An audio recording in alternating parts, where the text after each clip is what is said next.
to the bank. But me, you're me, Louie Tee. Welcome to the Command Post Game Live Show. You know what it is. Post up.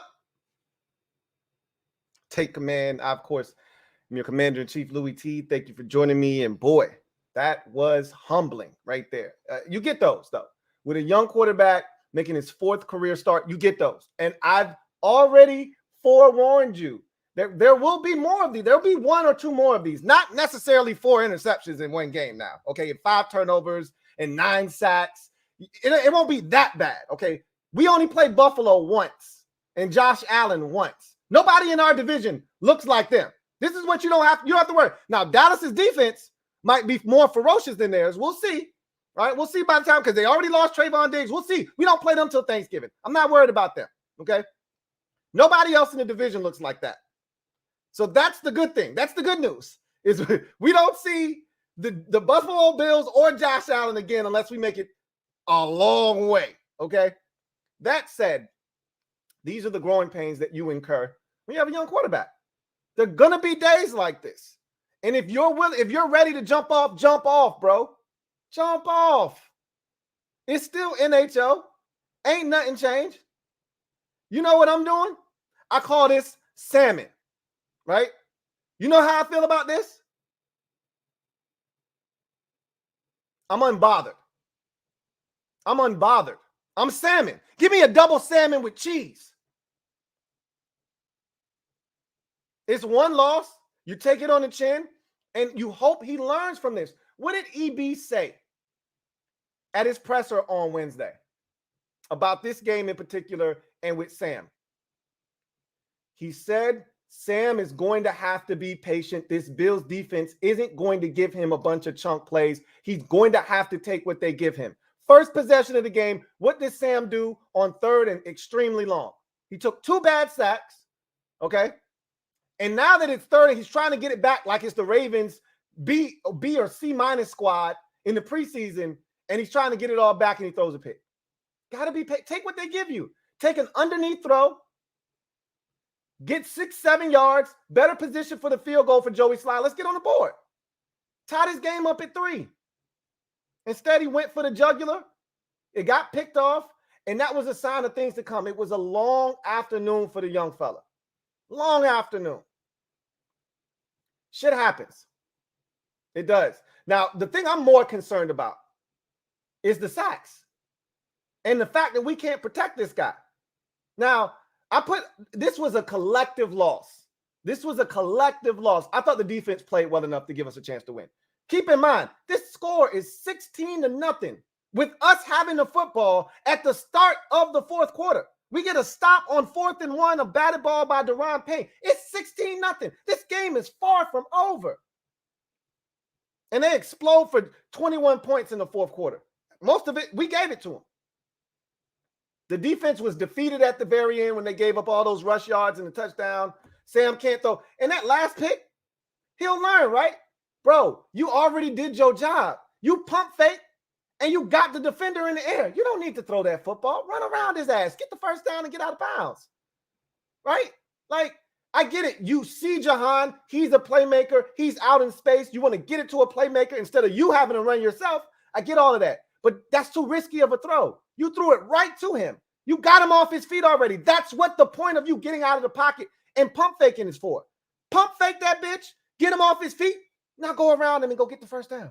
He'll learn. Learn these. This is why it's important that you have these teachable moments in a game. You can't get better at football without playing more football. And so I expect him to not make that same mistake, right? He won't do that again. He won't throw the ball to a guy out in space that he's already got to leave his feet. When he can just run around him and get the first down, he won't do that again. I'm glad that he got it all out of his system today. Like, there are a number of mistakes he made today that I don't see him repeating after today. Right? And I'd rather him get it all out of his system today than spread these mistakes out over 3-4 games and cost us 3-4 games. Take the lump today. Learn from these mistakes. You heard Matt Ryan talking during the telecast. He said, look, you learn a lot from games like this. Yeah, you got your ass whooped and you got beat up and you threw a bunch of picks, but you learn so much from these type of ass whoopings. You do. He got hit on that throw into the end zone on Curtis Samuel. When that was a great play by Tre'Davious White, but he didn't get anything on that throw. Why? Because he got hit as he was throwing the football. He'll learn, hey, I got to step up right there. I know I want to deliver this thing. Curtis, you can help your quarterback by coming back to that thing, but that type of route doesn't demand that the receiver come back. That ball is supposed to be thrown out in front of him, away from the defender. You saw that slant he threw, that skinny post he threw late in the ball game to Jahan that somehow got by that defender. He was still throwing BBs at the end of the game despite being sacked 9 times. That throw to Curtis on the sideline, are you kidding me? Like, my confidence hasn't wavered in Sam. I'm Samming right now.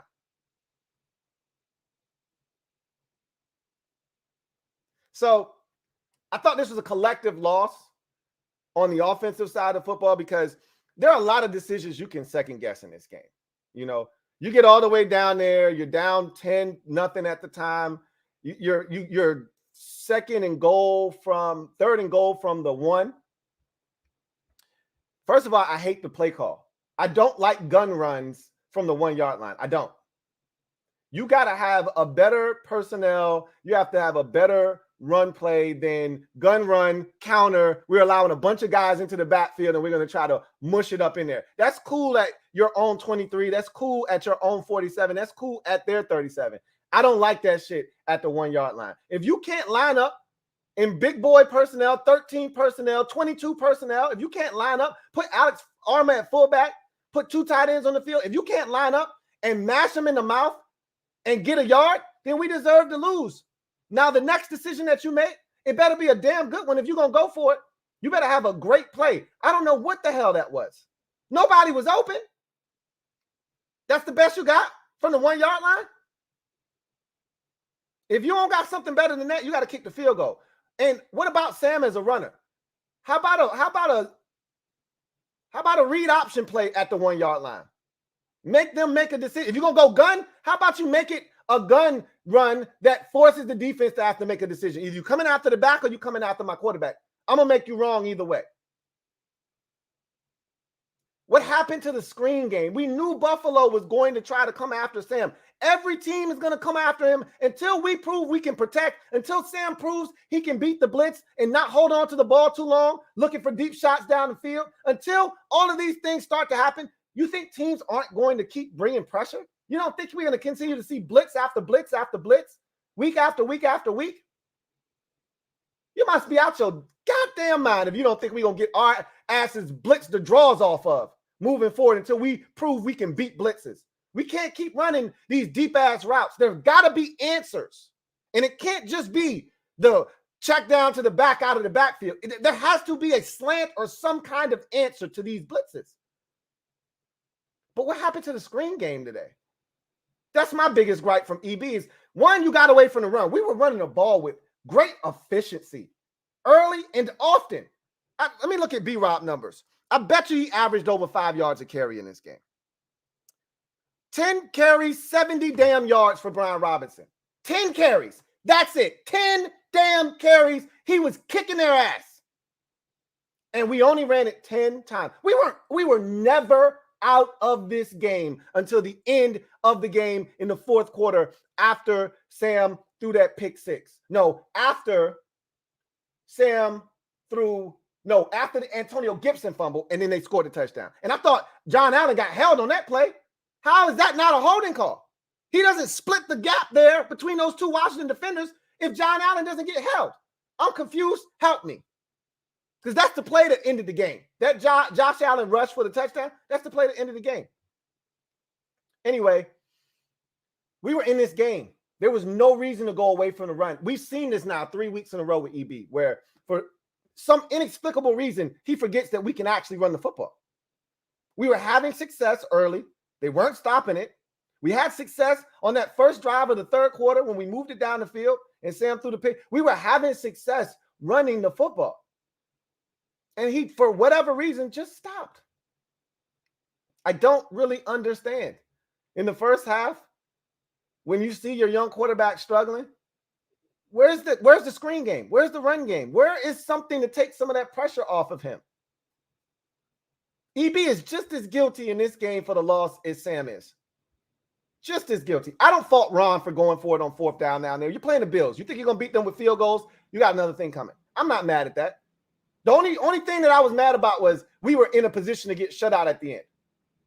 And we didn't take the points early. But I'm trying to win. I ain't worried about getting shut out. I'm trying to win. And at that moment, I'm trying to get a touchdown because I know field goals aren't going to beat Buffalo. We're going to need touchdowns. In hindsight, should they have taken the points? Sure. But that's easy to say after the fact.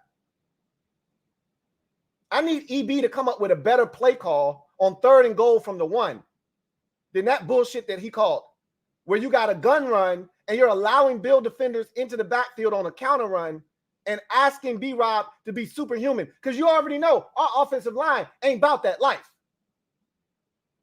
Not down like that. You got to put all the tight ends. You got to get into a big formation and challenge those boys. And we go gun run? I mean, that's loser football to me. That's loser football. And EB still, and we can sit here and act like EB, this is his first time being his own play caller. Yeah, he called plays in Kansas City, but not like this. This is his show. So he's learning too. And for as good as he was last week, he was equally as bad this week. That's the growing pains you have with an offensive coordinator who's doing it really for the first time on his own. And that's the growing pains you have when you got a guy making his 4th career start in the NFL. You're going to get some mistakes. But as I already said, it's still NHL. I'm hoping that the thumb is good and that he's fine. Hey, Sam's got to stop taking those shots on those runs. That was a beautiful run there. Slide, bro. You got to the 11-yard line. Slide, bro. No need for you to take a vicious shot like that so you could be gripping your hand and shit. Slide, bro. The offensive line was abysmal today, but we've been saying that all season. But I can't even be upset at them. Some of those sacks, again, on Sam. Some of those on the protection scheme. Some of them on Eric Bieniemy. Like, again, my biggest question is, where's the screen game at this week? We talked so much about the screen game last week and how effective it was. And we threw one screen to Antonio Gibson and he fumbled on it. He threw one screen in the game. Like, where was the screen game today? What you think, Buffalo won't? They were going to be ready, so we're going to trick them. We're going to not run screens. Like, where's the psychological sense in that? If that's who you are, you do the things that make you who you are. Make them stop it. I'm at a loss at how poor the play calling was.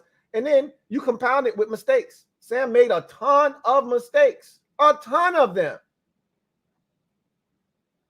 But at some point, you got to, and it's the same shit we chastise Scott Turner for. Don't turn a blind eye because it's EB now. It's the same shit we talked about last year. How are you going to, when you see your quarterback struggling, when you see your protection struggling, how are you going to help your quarterback out? The answer was easy today. Just turn around and hand the bitch off. That was the answer. They hadn't shown the ability to stop it all day. And then throw in the occasional screen, and when they get nosy to come up, you saw Sam throw a dime on one-on-one coverage on the outside. You'll get that when you keep pounding the rock up the damn gut on these bastards. Then you'll get that one-on-one outside and let Sam cook. You keep keeping them in the shotgun and you think they ain't going to come after his ass? You got another thing coming. This loss was just as much on the shoulders of EB as it was Sam. And the defense can get a little bit too, because there were times, if you go for it on 4th down from the 1, you know what you're thinking, right?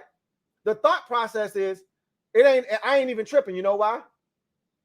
Because they got to drive it off their own 1-yard line. We got a chance to get a safety. We could bat a ball in the air, pick it off. We can get a stop. They got to punt from their own end zone. We going to get the field position right on back. We ain't even tripping. And what we do, allow them off the goal line, not once, twice. We also had an interception at the 1-yard line to start the 3rd quarter. And we let them drive that shit off the damn goal line as well. So the defense was just as guilty. How many 3rd downs did they convert in this game? Because at one point, I know they were 5 or 7, killing us on 3rd downs. They were just as guilty. The good thing was, though, they were holding them to field goals. And that was one of the keys to the game. Hold these bastards to field goals, and they did. And that's why we were even in the game. And that's why I can't kill the defense. But they get a little bit of this too. They get a little bit of this venom. They not absolved of wrongdoing in this game, but when they had to stand tall, they did. And they were put in some tough spots today. With all the turnovers, all the mistakes, they were put in some tough spots. But they also were put in some advantageous spots at the 1 yard line twice, and they didn't do shit about it. They didn't do shit about it. And there was pressure on Josh Allen. I disagree with the broadcast about what happened to this defensive. Josh Allen was murking on our ass. That's what happened. Chase Young got in there at least 3 or 4 times, and he just took off. Montez Sweat got in there 2 times. He took off. Deron Payne got in there once. He took the hell off. I can't be mad at that. We knew what we were getting ourselves into. We knew we were walking into a trap. And if we weren't careful, snap. That shit was going to snap close on our ass. We knew you can't be sloppy in your handles rushing after Josh Allen. And we were sloppy as hell. Sloppy as hell with the handles. And he took full advantage of that shit. Speaking of which, Sam has to learn you can't just try to escape up the A and B gap every time there's pressure. You can run around. You can back up. There's a lot of things you can do. You can't, every time you see pressure, you can't just say, hey, I'm going to run straight up the A or B gap, because it ain't always going to be there. You got to find alternate ways to extend plays if that's what you're going to try to do. About 4 or 5 of them sacks with Sam just running up into the pressure. Like, you can't do that, bro. He'll get better. Trust me. The one thing we can do, though, to alleviate some of this is we got to go more quick game, more run game, right? And screen game. We can help. Like, this isn't last year's offensive line. I know some of y'all are thinking it is. It ain't. This group is good enough to get it done. We definitely are drafting a tackle in the first round next year. That's a fact.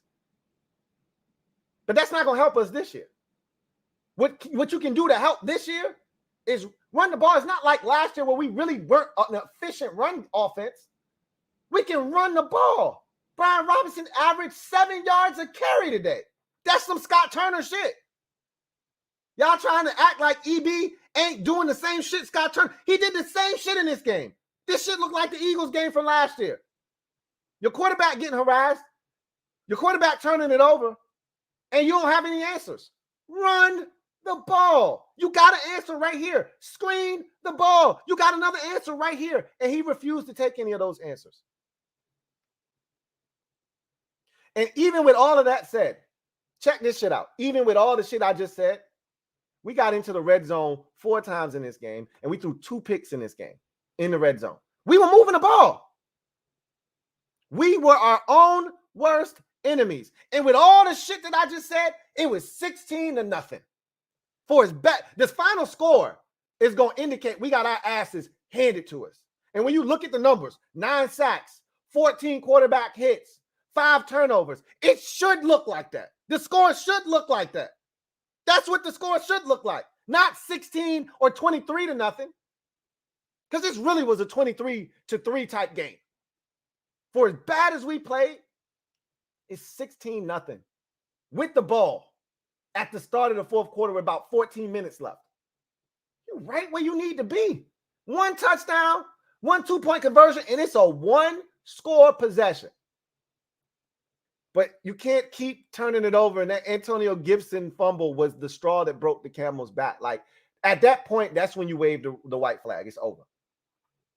It's done. And then you literally saw the fight leave this team at that point. And I'm not mad at them for that. At that point, we just don't have it today.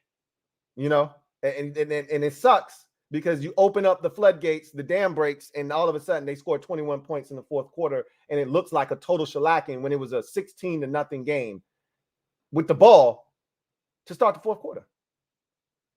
We were right there. For all the mistakes that we had made up until that point, 3 turnovers, Sam probably had already been sacked 5 or 6 times. We were awful on third downs. For all the mistakes that we made, we turned down an opportunity for points on the second possession of the game. For all the mistakes that we had made up until that point, turnover on downs, everything, 16-0. And somehow we managed to allow Josh Allen to do the same thing he did the last time we saw these boys back in 21, which was 7 minutes to go in the game, on the sidelines, ball cap on, kikiing with teammates. That was the shit I didn't want to see today. That's the shit that pissed me off the last time. I don't want to see that shit. This ain't the preseason. They emptied the bench on our ass. That shit is embarrassing. Not the turnovers. Sam will learn from those. Those are teachable moments. That shit doesn't faze me at all. The sacks piss me off. The play calling pisses me off. And the fact that he got the key on the sideline and they got to empty the damn bench like it was a preseason game. Those are the things that piss me off. Sam will get better. He'll learn from this. I don't like him taking a beating. I don't like him, at some point, he take enough sacks, he'll turn into Patrick Ramsey. And he'll start looking at the rush instead of looking down the field. At some point, that will happen. We got to do a better job. And it starts with EB. You cannot leave your young quarterback out there to dry. You can't do it. You got to give him some help.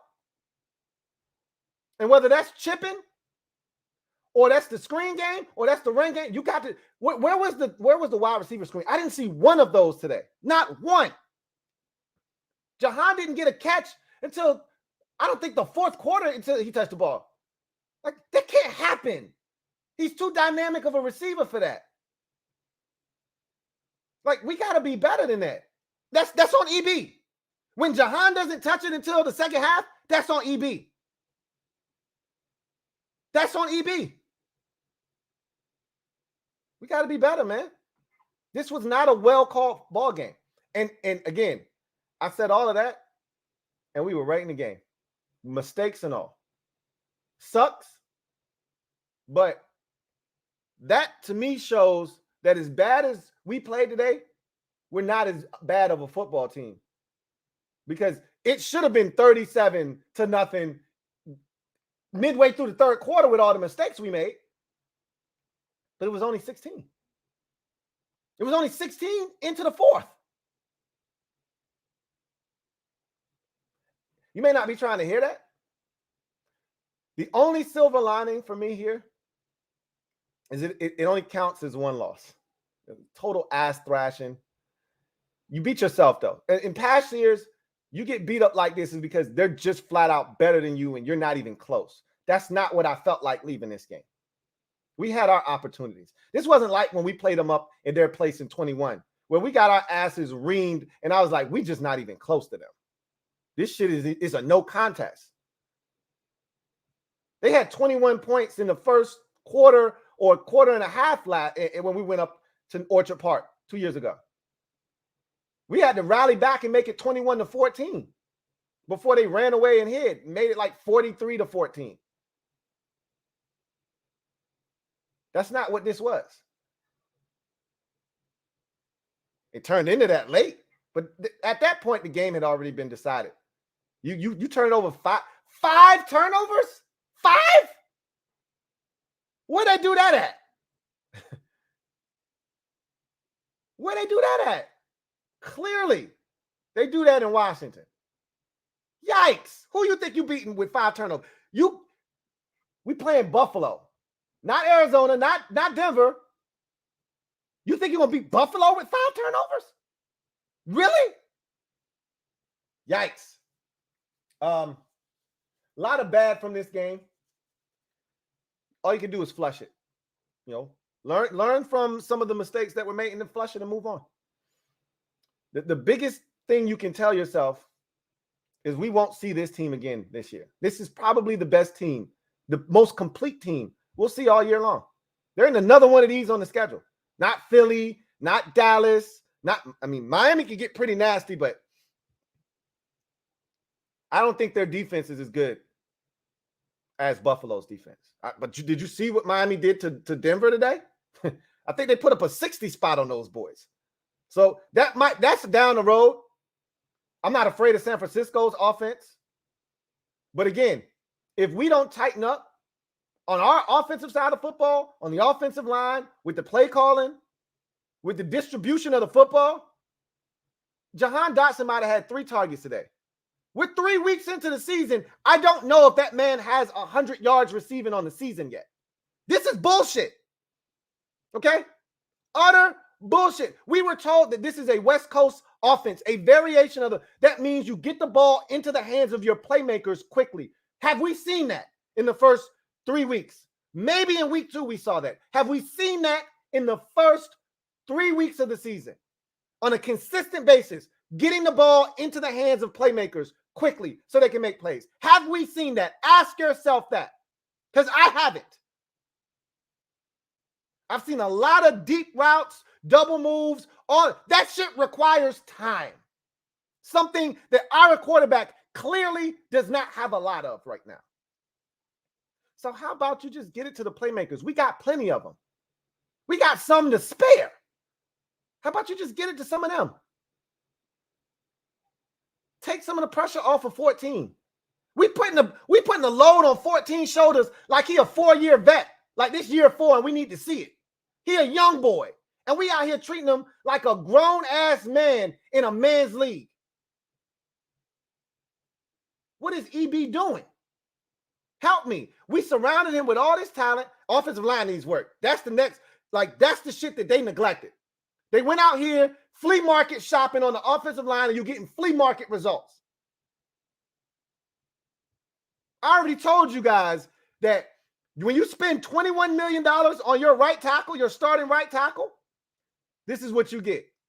I don't know how much we paying Charles Leno Jr. Is a reason the Bears let his ass go and we picked him up off the scrap heap. I'm almost at the point, I'm going to keep it a buck with y'all. I'm almost at the point where I'm like, put Cole Luke ass at right tackle and let Wiley be the swing tackle. I know his ass can't play left tackle. And if something happens at left tackle, Cole Luke can go from right to left, and you can put Wiley back in the game. I'm almost at that point because dudes are just running by him. That one sack, don't talk to me about there's nothing you can do about that. Yeah, it is. It's called pushing his ass. He ain't even touch him. That man timed up the snap and ran right around him, flattened to the quarterback, and got the Sam. I'm lucky. We lucky Sam ain't fumbled that one. I'm surprised he didn't. You can do better than that at right tackle. And if I'm them, I'm analyzing Andrew Wiley, and I'm saying, hey, bro, I'm going to give you one more week to get your – if I see this shit next week against Philadelphia, I'm going to the bullpen, calling for Cole Luke. Because I know he ain't going to give up that kind of bullshit on the right side. So, for me, personally, Sam is still out here dealing, man. And he's doing the best he can given the circumstances. Man is trying to throw the ball, and he's taking a hit. That's how the pick happened in the end zone to Curtis Samuel. He didn't even get to drive that ball. There was a dude literally hanging on his goddamn elbow as he's throwing the ball. What the hell you want him to do with that? Only thing I can say is make a better decision. But he doesn't know that that guy's going to reach out there. He's that close. He's going to reach out there and touch him while he's trying to throw the football. He doesn't know that. He can't know that. His eyes are down the field. He trusts that these guys up front are going to do their job. That trust will be broken soon enough if EB doesn't do something about it. Sam is standing in there like a damn dog and taking shots and delivering the football. At some point, though, you keep this up, he will break. Mentally, not physically. He might even break physically. You saw him limping at the end of the game. I thought that was a bullshit-ass hit that they let them get away with.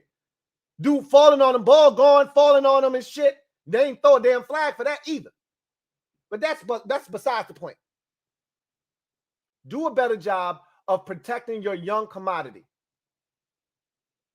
Don't tell me you're trying to give him the best chance to succeed when you keep putting him back there in the shotgun, and sometimes it's empty sets, and you're asking him to scan the field, and you got dudes running 15 to 18 yards down the field.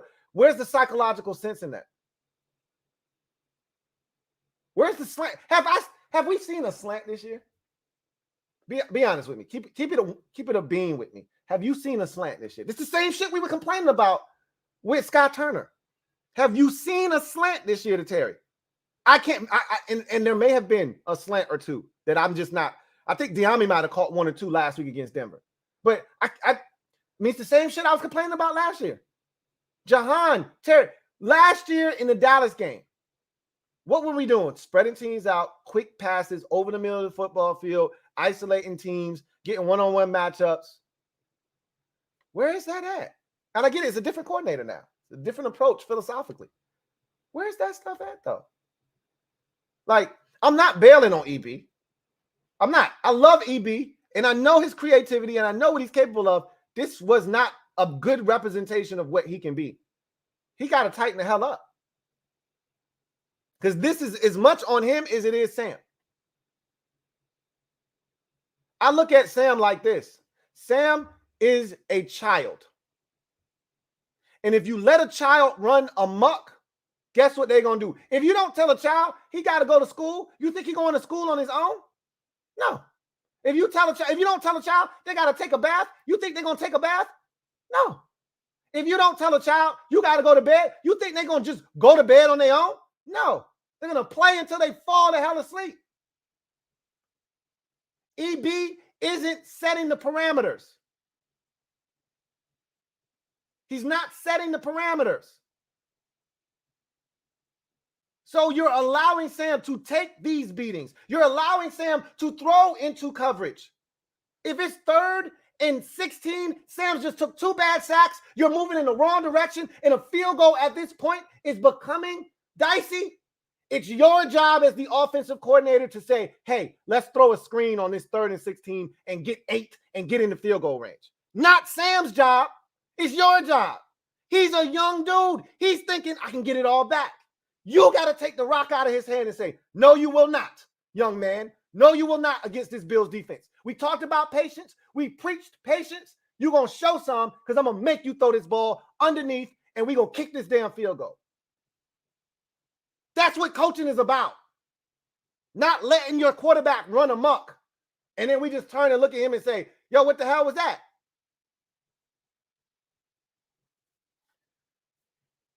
I tell you this right now, though. I feel just as good about next week as I did before this game started. I feel no different about next week. I fully expect to go into Philadelphia and win next week. Fully expect to go in there and win next week. Nothing has changed. I'm salmon right now. As I said earlier, give me a double salmon with cheese.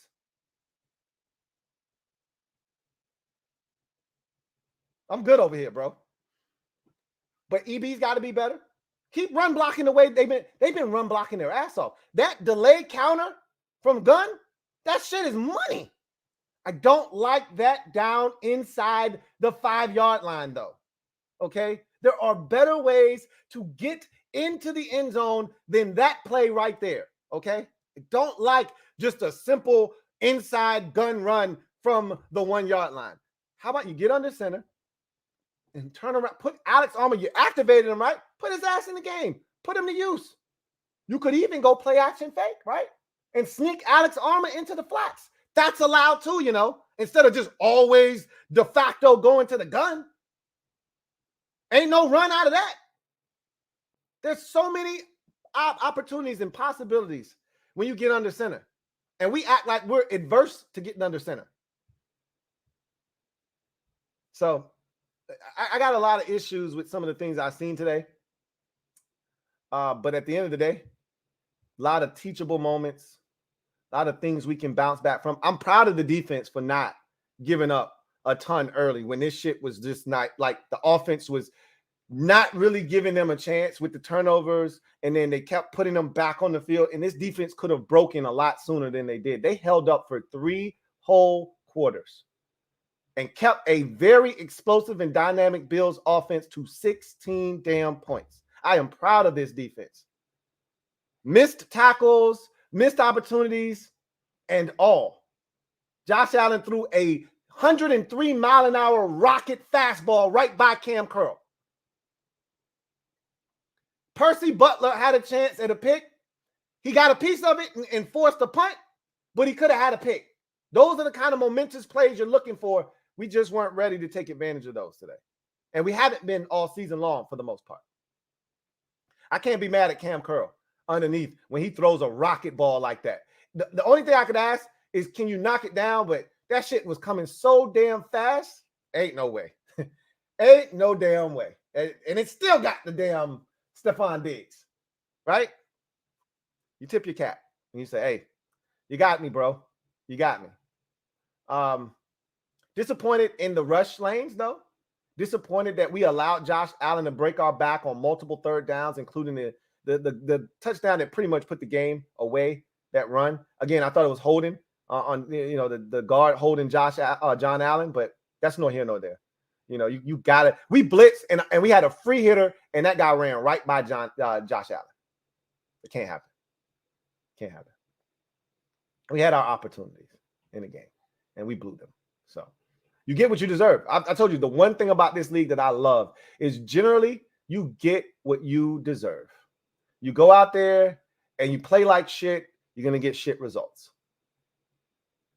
You go out there, you turn the ball over, you can't get off the field on third downs, you're giving up sacks, you're not giving yourself a chance, you go for it on fourth down, you don't convert. These are the things that happen, and you deserve them. Biggest takeaway from today's game, we're not ready yet. That's not to say that 12 weeks from now we won't be ready, but in week number 3, we're not ready yet. That's as clear as it gets. That is as decisive of an ass whooping and as decisive of an answer to the question, are we about that life right now? Are we that team right now? No. That's what that answer is. A definitive no. All caps. No exclamation point necessary, just a period. No. Come back and talk to us in 4 or 5 weeks, and we might be a totally different ball club. Might be a totally different ball club. You go on the road, you beat Philly next week. You got the Atlanta Falcons, and you got the Bears on a quick turnaround. You beat them. You got the Falcons after that. You got a chance to beat them. And all of a sudden, you can look up and we could be 5-1. But you got to take it one game at a time. You flush this one. You recover from this one. And you got a big one in the division. Our first division tilt of the season. Got to have it. Even though it's not at home, got to have it. And we have no issues going to Philly. None. Zero. It's like a second home to us. Of all the places in the division that we play well in, that's the one. We don't play well at Dallas. We don't play well at the Meadowlands. This is the one place that we go and we say, hey, man, this is like a safe haven. We can go in there and do some damage. But we're going to have to play a lot better than we did today. And trust me, they're watching the tape. They saw what the Bills did. They saw how they got to Sam Howell. They're licking their chops. So we're going to have to make adjustments. And we'll see how good EB is. Because I know, Sam, you saw his face. After every interception, after every bad play, after every sack, he was salmon.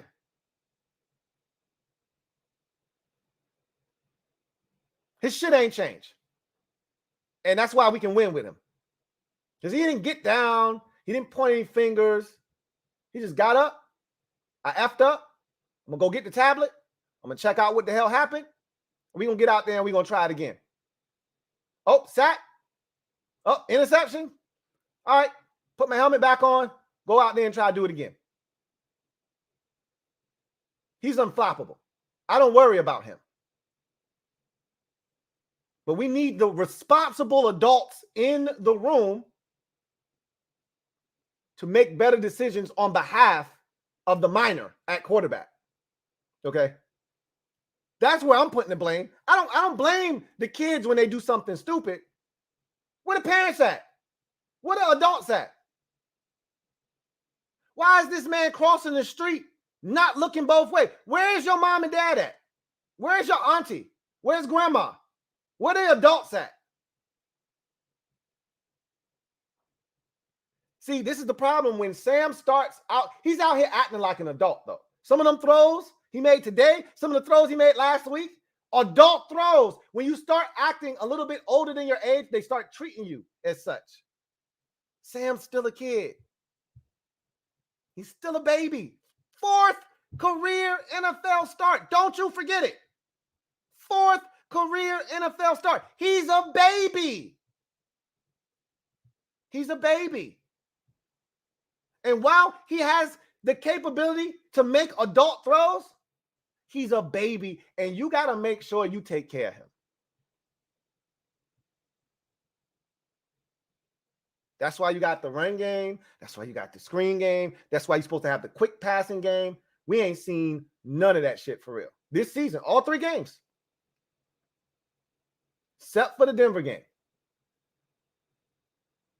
We need more performances, more play calling like the Denver game, and less like today. And I actually thought we started out running the ball effectively. And while we went away from it, you got me.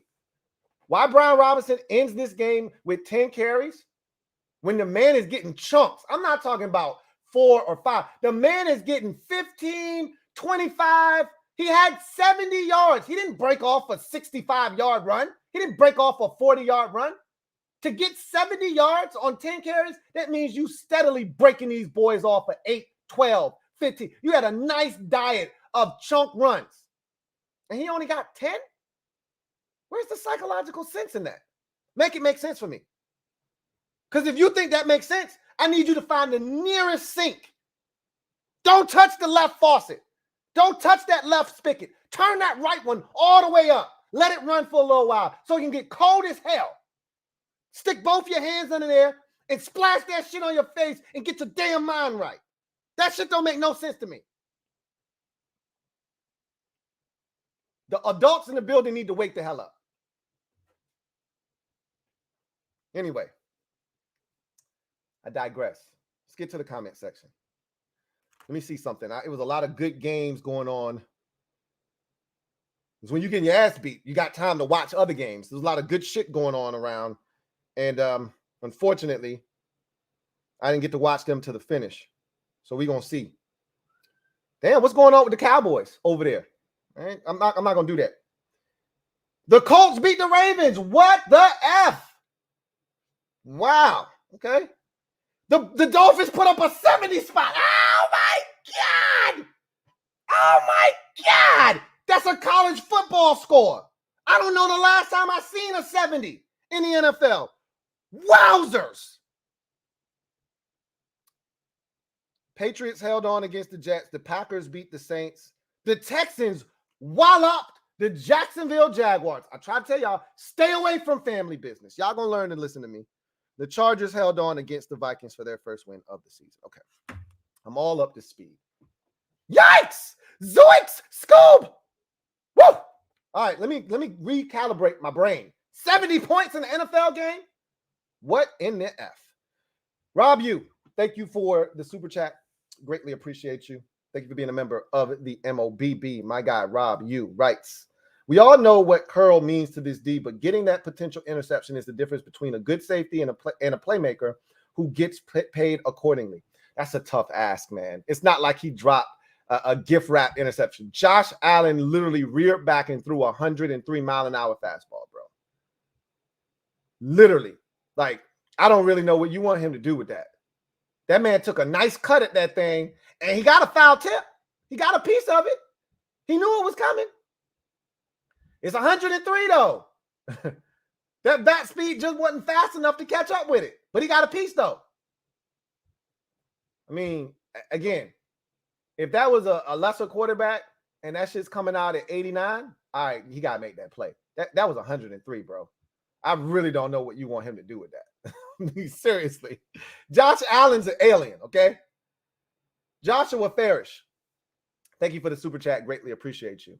My guy Joshua writes, we might have gotten blown out, but that Denver game, I know. Look, I don't like comparing myself to other teams to make me feel better. That's not my move. Y'all go right ahead. 70 is crazy, but I'm worried about us. And we didn't get it done today, and we didn't play well enough, right?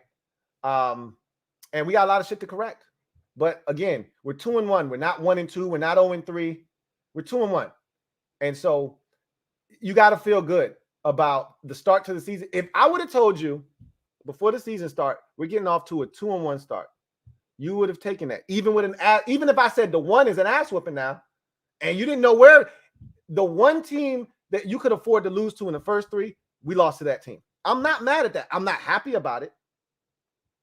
But I'm not mad at that. If you would have told me you're starting 2-1, I would have taken that before the season started. It just happened to be that we started 2-0 and you had a chance to go to 3-0. Right? But I'm Everybody's gonna say, "Oh, you know, y'all beat Arizona, you beat Denver. That's cool. I don't give a shit who we beat. I'm just trying to stack up bricks in the left-hand column. And you can let everybody else have the sidebar conversations about beating this team and beating that team. All you can do is beat who they put in front of you. Everybody thinks Arizona is this walkover. They already got 9 points on Dallas's ass. They scored 16 points against us. They scored 28 against the Giants. This shit is not a game. Okay? The NFL is not easy.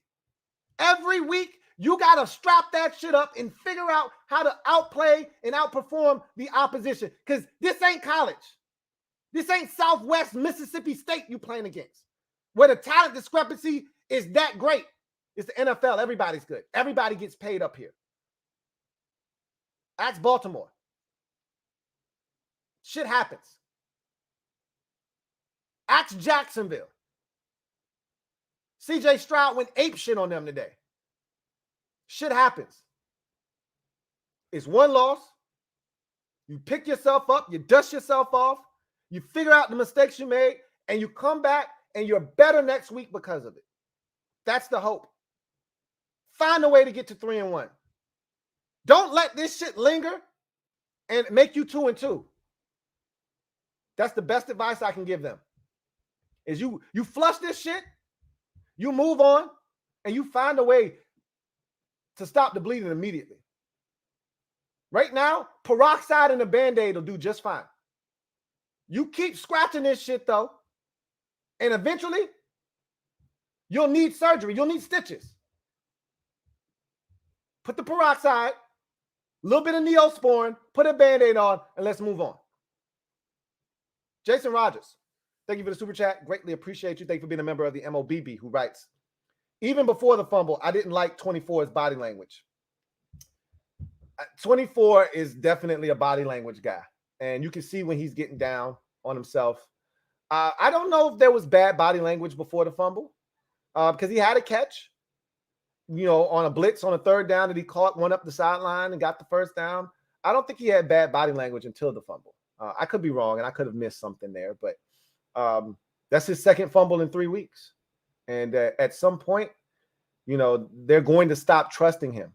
You know, I'm not ready to do that yet. This is his last year in Washington. Right now, I don't see a future here in Washington for Antonio Gibson with the fumbles, and like I just don't see the need to keep him around if we can't get him into a better role. And again, that's on EB, right? Get your playmakers out in space with touches. And we haven't done that enough in the first 3 weeks of the season, if you ask me. You know, week 2 was the only week where I felt like we got playmakers, the football in space, and allowed them to operate. But that's not what happened today. And that's not what happened in week 1 against Arizona. Now, both of those games were wet and nasty. It doesn't matter. The conditions, both teams had to play in that, and I don't think that had any impact on the game whatsoever. We just didn't play well. And that's a collective effort as offense. Bear it down. My guy, BD, thank you for the super chat. Greatly appreciate you. Thank you for being a member of the MOBB, who writes, this is going to make them better, Lou. I believe so. I believe so. Jonathan Allen talked about, hey, the NFL can humble you very quickly. You're damn right it can. We've seen it before. We know what this league can do. We've seen this team. And, you know, I told y'all on Friday, I said this game reminds me a lot of the Eagles, the game against the Vikings last year at home. Now we didn't blown out in that game, but we were hurt after that game. We blew an opportunity to beat the Vikings last year. That shit stung. Way worse than this. That shit stung last year because you knew you let this opportunity slip through your fingers. And we had Philly the next week, and we were like, man, we licking our wounds. We missed an opportunity. I feel the same way going into this game. If you told me, hey, you got a chance to win 3 in a row, but then you're going to lose to Philly, or you got a chance to win 3 out of 4, you lose to Buffalo, but then you beat Philly, which one are you taking? We said the same thing last year. We were riding a 3-game winning streak. We were looking for 4, and we said, hey, if we got to choose between Minnesota or Philly, give me Philly. Now, I'm not saying that's what's going to happen, but it's the same premise. If you're going to lose to a team, lose to an AFC team. Now you got a division game. You got to take care of business. So we'll see. I'm going to reiterate this. There isn't a dominant team on the NFC side of the bracket. That includes San Francisco. There isn't a dominant team. Dallas ain't dominant. Philly ain't dominant. We saw the best. I'm going to go out on a limb. The Dolphins are dangerous. I don't know what they'll look like by the time we see them late in the season, week 13, 14, 15, whenever that game is. I don't think we'll see a more complete team than the one we saw today. Well-coached, beast quarterback, dynamic defense, all of that shit. And they didn't even have Von Miller. You won't see a better team on the schedule. That game doesn't exist after this one. So I'm confident. We're good. We're good. I think it will make them better. Elf Life, thank you for the super chat. Greatly appreciate you. Thank you for being a member of the MOBB who writes, I'm still rocking with Sam. I don't care what anyone says. Again, I told y'all before the season started, there were going to be games like this one, okay? I didn't foreshadow 4 picks, right? But I said they're going to be I thought there was a 3 interception game in there somewhere. For sure. I thought there was a 2 interception, 1 or 2 fumble game in there somewhere. Absolutely. I knew that existed. That's what happens to young quarterbacks, you know. And I don't want to go down that road and, Peyton Manning in his first year, how many picks did he throw, all that good stuff. But it's proven over time. And when you have a young quarterback, these are the things that are going to happen eventually to that young quarterback. And what you want to see from that young quarterback is resiliency. How does he bounce back? We're going to find out a lot about Sam next week. I already know the answer because I know what this dude is from a mental standpoint. I know what he is. But next week is going to be real telling. Because when you wet the bed the way we did today, I mean, this was a mess. We got shit running down our leg, piss running down the other leg. I mean, Sam made a mess today. You clean him up, you put him in the tub, you clean him up. And then I want to see what Sam does next week. Robert Mitchell, thank you for the super chat. Greatly appreciate you. Thank you for being a member of the MOBB. My guy, Robert, writes, hey, Lou, what's going on, Robert? Yeah, we got blown out, but we're 2-1, and there's still plenty of football left. I believe in Sam and our team. Same here. Same here. It's one game. Like I said, that's the beauty of this. I said the same thing when the Giants lost 40-0. It's one game. That's the silver lining in all of this. It's just one game, right? It doesn't count for 4. It's just one. Now, it can become more than one if you allow it to. If you allow it to.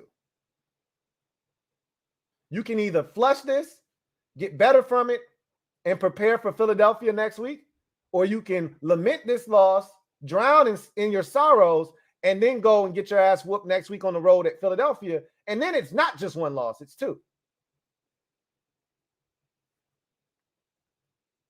I still believe in this team. I still believe in Sam. I still believe in EB. I still believe in all of it. I believe in the process. This is a process. For some of you who want instant results, sorry, wrong business. Sorry. It's not what this is. It's a process. Coach Kev, thank you for the super chat. Greatly appreciate you. Coach Kev writes, I know you're going to say it, but I'm going to cut you off, fam. That O-line was as bad as we thought it was. It was bad today. This was worse than the first 2 games. It wasn't good. But before the O-line had collapsed, like the first 2 sacks on the first possession, that was on Sam. That wasn't on the O-line. That was on Sam. As the game progressed, they got progressively worse. Like that was the part that was disheartening. Is they started to lose confidence. Sam started to lose confidence. We can't have that, especially when the score is 16-0. Like it just got worse and worse and worse and worse as the game wore on. And that's where EB has to step in and say, okay, all right, I see where this is going. Let's get y'all some help. Let's run the football. Let's get some quick game going. Let's screen them. Let's do and you know what? If we got to punt, we got to punt. At least give the defense a chance to fight and force Buffalo to have to drive the length of the field, right? Like you can't be doing stupid shit and compounding it by turning it over. So the offensive line was bad today. I mean, you gave up 9 sacks. And as much as I want to put a nice chunk of those sacks on Sam, and probably 4 of them are on him directly. 5 of them, 4 or at least 4 to 5 of them weren't on him. He just didn't have a chance. Mr. Ron B, thank you for the super chat. Greatly appreciate you. Mr. Ron B writes, whoo, woo is right. So that's what it's like for Deion in Colorado yesterday. Exactly. You get humbled real quick, man. The difference is, though, Deion already knew his team wasn't ready for that. Like, you could try, but they didn't have Travis Hunter, and Oregon's just flat out better than them. And that environment in Eugene is a tough one to deal with. The odds were stacked against them, and Deion's already said, we just don't have the horses yet, especially defensively. That's not the case for us. That was disheartening because we were home. We do have the talent. We can compete with teams like Buffalo, and we just didn't. I thought we got out-coached. We got outplayed on the field, and they were the better team. But it definitely felt like that. Learn from this and move on. That's all you can do. That is all that you can do right there. JP, thank you for the super chat. Greatly appreciate you. My guy, JP, writes, was at work today, but man, this was awful. Hoping something like this doesn't shake Howell mentally. Is it still Ronald Rivera's plan, or is that over? I don't put a lot of this on Ron. You know, if we're going to give EB all the credit when we play well on offense like we did against Denver last week, then you got to put this on EB's plate and put it right in his lap when we stink it up. All right. We're past Ron's plan at this point. Ron, he put his plan in place in the offseason when he went out and got EB, and he shook up the coaching staff, moved on from a number of guys that had been here and brought fresh blood in here. He ran his play already. The only thing Ron is really in charge of at this point is managing timeouts, when to throw the challenge flag, when to go for it on 4th down, when to attempt an onside kick, when to go for a fake punt, fake field goal, et cetera, et cetera. That's the only thing, Ron. Game management. At this point, though, it's 2 different sides of the ball, and Ron ain't running neither one of them. It's Jack's defense, and it's EB's offense. So as far as I'm concerned, Ron is just a damn passenger at this point. So when the offense don't work, I'm looking right at EB. What could you have done to be better? When the defense don't work, I'm looking at Jack. What could you have done to be better? I'm not even worried about Ron at this point anymore.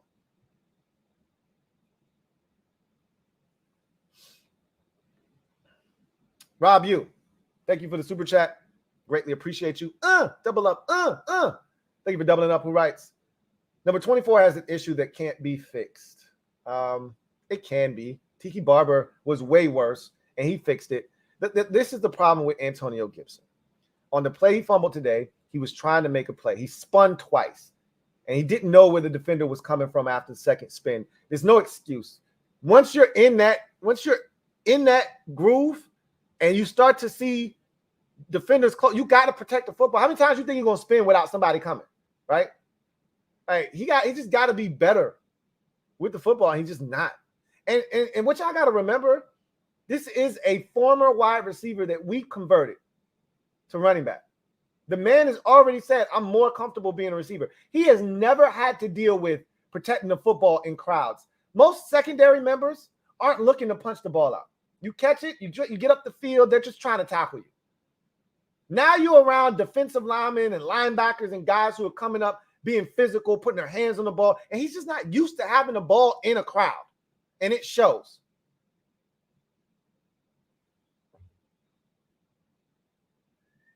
Christopher McLaughlin, thank you for the super chat. Greatly appreciate you. Thank you for being a member of the MOBB. My guy, Chris, writes, hey, Lou, tough loss. Damn sure it was, Chris. Hope all is well with the family. Likewise. 2 questions. Why do you think Hal holds the ball going through his progressions? And how would you fix the red zone offense, especially inside the 5? So why does he hold on to the ball? I think because a lot of the route combinations that they're running down the field require you to hold on to the ball for an extended period of time. That's number one. If you gave him quick progressions, quick three-step drop, ball out of his hands, we've seen him do that.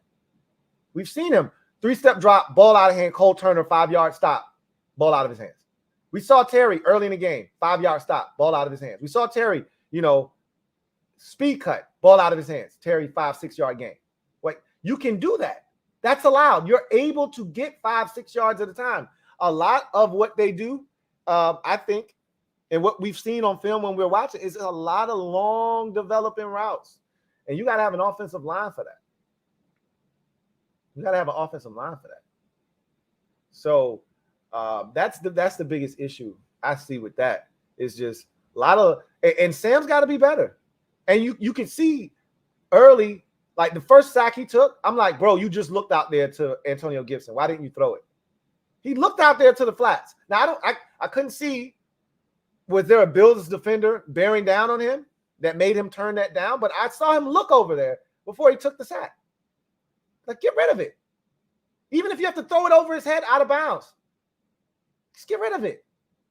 Don't take that sack. 2nd and 10 is much better than 2nd and 15, 2nd and 16. Like, don't do it. So it's also, they have to train him. Because at North Carolina, he took a lot of sacks, but because he had to make plays in that offense. So they have to rewire his brain like, bro, you cannot take that sack. But you also don't want to stunt his playmaking ability. So there's a fine line you walk with there. As far as the red zone offense, I think there are a lot of things they can do to fix it. First of all, have we seen a fade route to Cole Turner, Logan Thomas, or any of the big tight ends yet? Show of hands. Anybody seen a fade? I thought that was the perfect opportunity from the 1-yard line, 4th down. To split Cole Turner out and say, hey, Cole, go make a play, bro. Top shelf. Let's see what they got. Let's not make it hard on ourselves. How about you split Terry out, right? How about we run a slant flat combo? Somebody's getting open, right? Somebody's getting open. Just little simple stuff. We want these long developing routes. We got a guy running all the way across the formation. We trying to run a mesh concept in the end. This shit takes a long time to develop. We don't have all day. You got Brian Robinson trying to block a defensive end. It ain't happening. And then how about Sam as a runner? That does exist, right? You can run read option with Sam in the red zone. I saw Jared Goff score on a read option today. That shit is allowed. You're able to actually use your quarterback as a runner. You could even take Sam, snap the ball to him, and go student body left. Get the blockers out in front, add an extra guy into the formation because Sam is a runner, so you get an extra block. You can even do that in the red zone. That shit works too. I saw Lamar Jackson do it. They act like you got to throw the ball into the end zone or you got to run it when you're running back. No, you can actually throw it too. I mean, you can actually run it with your quarterback. I think there's a lot of things they can do to tighten up this red zone offense. It's not terrible. We were just 3 of 3 last week. I'm not going to sit here and make it seem like the red zone offense is absolutely broken like it was last year. But it was disappointing today. I won't lie to you about that. We were 0-for in the red zone today, and that can't happen, especially when you're playing a team like Buffalo. Billy A., thank you for the super chat. Greatly appreciate you. Thank you for being a member of the MOBB. My guy, Billy A., writes, all the talk about our receivers, they have not been a central part of the offense. It's been the running backs and tight ends. Need to focus on Terry especially. That's what I've been saying the first 3 weeks of the season. Even last week, when we had the success, it really wasn't Terry, Jahan, and Curtis and the receivers. I said that as one of the keys to the game. Get the receivers involved, man. What are we doing? One of the reasons Ron went and sought out EB is because he looked at the Chiefs' offense and he said, we can do that. We got playmakers. We got guys that we can get the ball in their hands early and let them make plays. Yet, here it is. We haven't I don't even think we've had a receiver crack 70 yards, a wide receiver crack 70 yards in any game this season. I'm going to look real quick. I'm actually curious at this point. I know ain't nobody cracked 70 yards today. The only guy would have been close would have been Terry, and I know he didn't get there. 2 for 54 for Curtis, 6 for 41 for Terry. Okay. All right. So let's go back and see what happened last week. This is your only chance. This game right here. 54 for Terry was the high mark last week. And then week 1 against Arizona, I know ain't nobody get the 70 yards in that game. Curtis Samuel was your high mark at 54. So we're 3 weeks into the season and 54 yards receiving, 61 for Curtis today. 54, though, is the number. That's where everybody's been at. 54, 54, and 61. Those are the 3 highest totals in 3 weeks at the receiver position. And one of those, week 1, was Logan Thomas. Make it make sense. We sat here and we talked about all these robust numbers for Terry and Jahan and Curtis, and we can't even get these dudes the ball. I don't understand what the hell is going on right now. But y'all want to fire Ron and hire EB, though. I mean, make this shit make sense to me. I'm not saying that I want Ron back. Don't get it twisted. I'm just saying y'all are ready to fire Ron and promote EB, and he hasn't even maximized the talent that we have yet. We don't have Travis Kelce, so why are the tight ends being featured as such? It's supposed to be a tight end friendly offense. That's cool. Don't forget about the receivers. That's where it's at. No wide receiver screens, no slants, no quick passes to get them involved early so that they get a rhythm. None of that shit. Even against Denver last week, the first play of the game, I think, first pass or whatever was like a wide receiver screen to Jahan, and I think it gained either no yards or a loss. I don't care. I like that. Get your playmakers a touch early in the game. Terry got a touch early in the game. I like that. Okay, now get one for Jahan. Now get one for Curtis. Jahan didn't get a target until the second half. Let that shit sink in. You think the Bills got 3 different corners that can cover our 3 receivers? Really? Make it make sense. Because the shit don't make none to me. Rob U, thank you for the super chat. Greatly appreciate you. My guy Rob U writes, still high on EB, but where were the adjustments? There weren't any in this game, but sometimes you just get your ass whooped, Sometimes you just get your ass whooped. And he got his ass whooped today. He got his ass whooped. And he just got to be better. But the adjustment was to run it more, and he came out in the third quarter and did that, and then Sam threw a pick. And it's like he just lost his mind after that. After the run. Sam didn't throw a pick 6. Sam had thrown 3 picks. And the Bills, at that time, the Bills had 3 points off of his 3 turnovers. That's it. It was still 16-0. You could have still deployed that same plan you had coming out of halftime. And he just abandoned that shit. Stopped running it. Still didn't see any screens. We didn't see our first screen till the fourth quarter. That's when Antonio Gibson fumbled. If I'm not mistaken. There might have been one prior to that, but I believe that was the first time we saw a screen.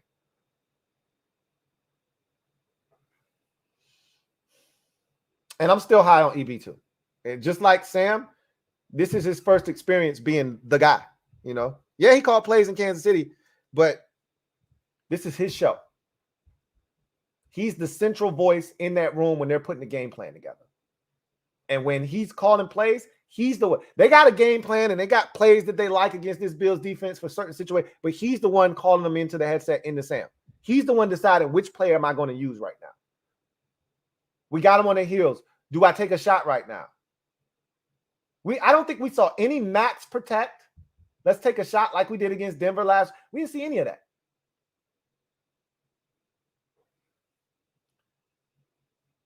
Drinkable Measy, thank you for the super chat. Greatly appreciate you. Drinkable Measy writes, I need Gibson to stay Stephon and not Steve Urkel. I mean, it is what it is, bro. I mean, you got to take the good with the bad.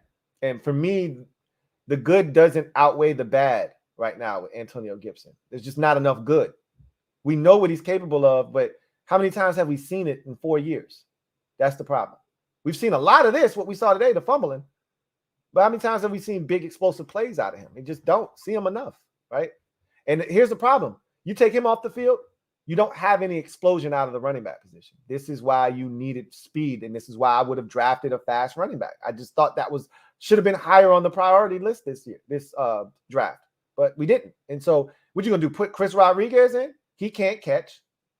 He's shown that already. He fumbled in the preseason too, and he's not fast. So what is taking Antonio Gibson off the field, what does that do for you? Doesn't really do anything for you now, does it? Joseph's Journey. Thank you for the super chat. Greatly appreciate you. Who writes, O-line trash, and I blame Ron. EB needs his own medicine. I mean, it's enough blame to go around. I'm not going to stop you from blaming whomever you want. When you get beat 37-7 and you get dominated the way that we got dominated today, I'm not going to stop you from pointing the finger at whomever you want to point the finger at. Go right ahead, knock yourself out. I'm not going to stop you. Not going to stop you. Papa Joe John, thank you for the super chat. Greatly appreciate you. Who writes, rematch February 11th. That'd be nice. That'd be real nice. Got a lot of work to do before then, though, right? A lot of games to be played before then. But that'd be great. I'd love to see it. Love to see it. Barrett Downing, thank you for the super chat. Greatly appreciate you. Double up. Thank you for doubling up. My guy, Barrett Downing writes, what's going to become of AG and his fumbles? Again, I said this before the season started. I thought this was his last year in Washington. But, we were told that, oh, man, they're going to use him in all these ways. They're going to get him split out of the backfield, throw him the ball. Have you seen any of that? Again, I sometimes I feel like we are lied to way too often, about certain situations, And one of the things we were told this offseason, last year we were told, Cole Turner, man, look out for this dude in the red zone, man. He's a target. Last year we were told, oh, man, look out for AG. We're going to start using him in a multitude of ways, Now that we got B-Rob, we can use him as a real weapon, move him around the field as a chess piece. Remember how excited we were when we got Antonio Gibson? At first, we were all like, what? We were miffed by the pick. Like, oh, my God. And then we saw how fast he ran and what they had in store for him. And they tell you, hey, we think he could be Christian McCaffrey. And we got all excited. Man, they're going to move this dude around. He's going to be like Matt Forte out here. Split out wide, running slants on cats. We ain't seen that shit at all. Year one, I think we've seen a little bit of it. We ain't seen it since. So, yeah, I'm disappointed. What happened to Antonio Gibson out of the backfield inside the 5-yard line as a route runner? Get into the flat, something. What happened to all of that? Right now, AG and his fumbles are quickly becoming an issue and one that's going to find him getting less and less opportunities on the offensive side of the football if he doesn't clean it up. Christopher McLaughlin, thank you for the super chat. Greatly appreciate you. Thank you for being a member of the MOBB again. Double up. My guy Chris writes, hey, Lou, 2 more questions. What will it take for Bieniemy to run the ball in the first half consistently and with slants and quick outs? Also, how many more opportunities does Gibson get with the fumble concerns? I just told you. Where you going to go? Where you going to turn? You going to turn to a rookie on third downs? What are you going to do? You going to pull up? I mean, I don't know what running back they have on the practice squad. Jonathan Williams or Gore. What are you going to do? I mean, you really don't, and you really don't have a lot of options. Now, do you? So I don't really know. I mean, obviously they can sit him down. If he keeps fumbling, you're going to have to. But, I mean, it's early and, I don't, like today, he was fighting for extra yards and, it just happened. I don't really see anything coming of it right now. And I don't think it should, but But it's getting late early for him. It's getting late early for him.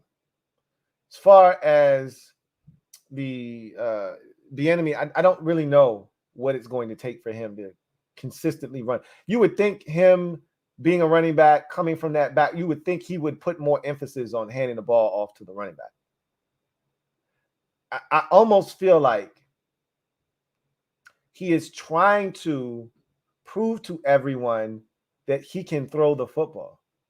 That's kind of what this feels like. He is trying to get a job.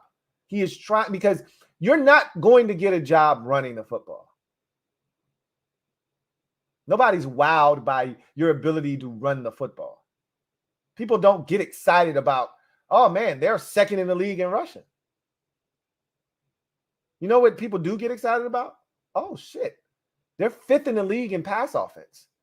This offense is hard to stop, and it's because of the air attack. That's how you get a job. I'm afraid that he is using this opportunity to try to put himself in a position resume-wise to get an opportunity to be a head coach. And it is hurting us because his play calling is inconsistent, because he's trying to prove that he can throw the football. Because the quickest way to get a job in this league is to show that you can be the mentor for a young quarterback, whomever he is. The Bears fire their head coach after this year. They could be looking for a guy like Eric Bieniemy. If he shows that he can take Sam Howell and this pass offense and make it dynamic, they may look at him and say, hey, this is exactly what Justin needs.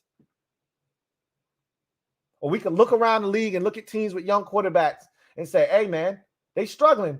Here's a guy that you can marry with a young quarterback and we'll have a chance offensively. That's what I think he's trying to prove. I could be wrong. I'm just telling you what it feels like from my perspective. And until he gets out of that mindset and just says, you know what?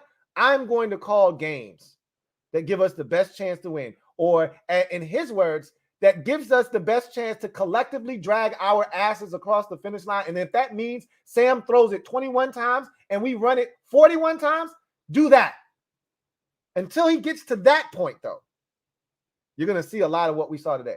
And again, even if you got Sam dropping back, and Sam only dropped back, 29 times today? What's the number? Yeah, 29 times. He only threw the ball. I mean, he dropped back a whole hell of a lot more. He got sacked 9 damn times. So he dropped back probably over 40 times in this game. But my biggest concern is, hey, where are the gimmies? Where are the layups? We shooting a lot of threes, bro. A lot of these shits are contested. Where are the layups? Where are the easy baskets? Everything is a damn three-point shot. You live and die by the three. Where are the layups? Where's the easy mid-range jumper? That's what I'm looking like. Where's that stuff at? Where's the slant? You know, where's the hitch? We see a lot of those to the tight end, occasionally to Terry. Where's the 5-yard speed out? Where's the 10 back to 8? Where's the 12 back to 10? Curl, right? Like, why is everything 15 back to 18 or 18 back to 15? Why is everything pushing vertical? Johnny Boy 26, thank you for the super chat. Greatly appreciate you. Thank you for being a member of the MOBB who writes, this is a reminder to blow up everything. We suck. I mean, I don't have nothing to add to that one. Rob Yu, thank you for the super chat. Greatly appreciate you. I got Rob Yu writes, Lou, there is nothing we can do about this now, but they have to upgrade both tackle spots in the offseason. No more Band-Aids. I don't know if you can do both in one offseason. You can try. You can most certainly. I mean, I'm not opposed to spending my first 2 picks on offensive tackles next year. I am not opposed to it. I am not opposed to it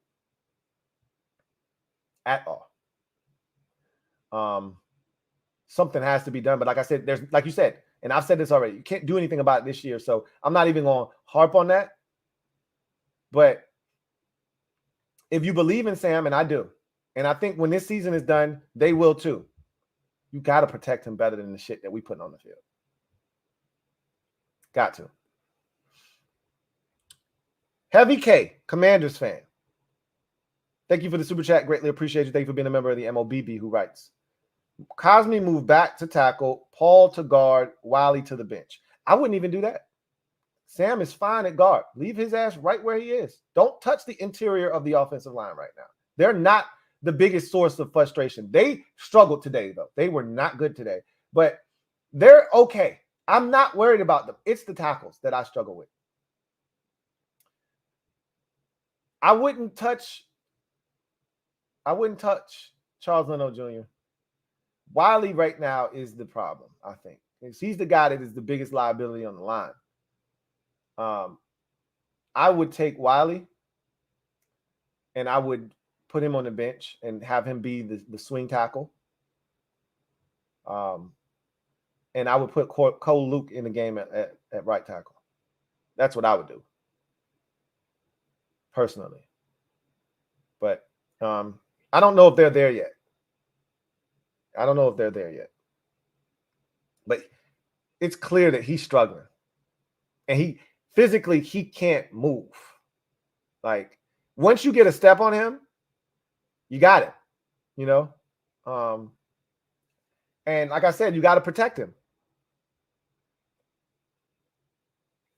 CGM87. Thank you for the super chat. Greatly appreciate you. CGM87 writes, Lou, O-line is easier to knock up than Kim K on the first date. This was Jim Zorn bad. I'm ready for Ron and Butt Bud Marty's to be hooked off the stage by Josh. Hire a true GM. By the way, Miami dropped 70 on Denver. I saw that. They doubled up what we did last week. Yikes! Zoinks! Scoob! All right. Let me see. I'm interested in what's going on in these games right now. Okay, the Cardinals putting up a fight. They're not going to win that game, but they're putting up a hell of a fight right now. I'm proud of those boys. Because Dallas think they shit don't stink right now. Look, again, it's enough blame to go around. And if you want to point the finger at the GMs and, you know, at Ron, go right ahead. This offensive line is their fault. It is their fault. So they constructed this O-line. This is what they thought it was okay to put in front of Sam. Yes, it's enough blame to go around. If you want to point the finger at them, I am all for it. Keelan Chabal, thank you for the super chat. Greatly appreciate you. Who writes, Sam just threw interception number 5 in his post-game interview. Hey, it was a struggle today, man. It was a struggle today for Sam. I'm not going to lie. It happens to the best of them. You know, I'm pretty sure Peyton Manning had a couple of these in his rookie season. You know, when you haven't seen a lot and you get one of these days and you just compound things on top of each other, that's what happens. You know, he kept trying to make plays, and instead of him just saying, hey, they got us today, he kept fighting. I'm not mad at that. This wasn't like Taylor Heineke throwing in the triple coverage and compounding a bad day and making it worse. That's not what this was. None of his interceptions, I went and said, Sam, bro, what the F, bro? It's 3 Bills defenders. What are you doing? Never once did I say that. The first interception, you're being greedy. They're dropping underneath De'Ami Brown on that 18-yard route on 3rd and 19. You can't throw that. And you know what? What got him? This is what got him in trouble. Last week, he threw that exact same ball, if you remember, early in the game to Jahan, and the linebacker tipped it. He didn't pick it. He tipped it. So Sam said, if I just get a little bit more arc on it, I can get it over that linebacker, and I can pick up that first down. If he would have got his hand slapped, that's a no-no. Last week, he probably wouldn't have done this shit this week. But because in his mind, he said, hey, I'm good there. I just got to get a little bit more touch on it, a little arc over that backer. This week, he tried the same play, and they had a more athletic linebacker. Instead, it wasn't Josie Jewell this week. It was Terrell Bernard. And instead of it being a deflected pass, it was a damn pick. Now, I think he's going to say, I can't do that shit. Now, I got to take the check. And again, this is where the adults come in, and they say, Sam, no. We're not looking for 19 here on 3rd and 19. We already in field goal range. Get 8, and let's set Joey up for a 37-yard field goal. Let's get 8 and set Joey up for a 44-yard field goal. But that's not where his head was. And that's where, again, that's where the adults in the room come into play. The last pick that he threw, you're out in space. You got the defender up in the air. Bro, run. I know Jahan's open. And if you're going to try to throw that, you got to throw it on a side, or you got to drop down 3/4 or something. But that's not what you do there. Aaron Rodgers does this every year. He'll run up to you, fake 15 times, your ass jump, and he run right by you. He'll learn. I can't throw that ball. I got him in the air. I did my job. Now just run by him, get the first down, get out of bounds. These are all growing pains, right?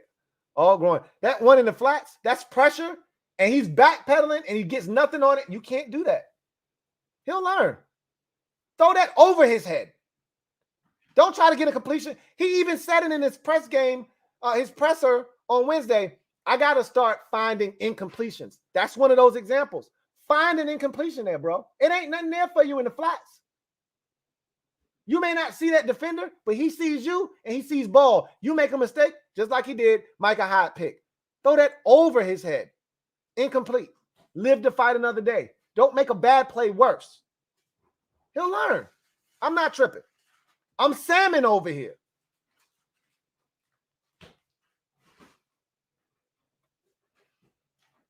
Wilfredo Elias, thank you for the super chat. Greatly appreciate you.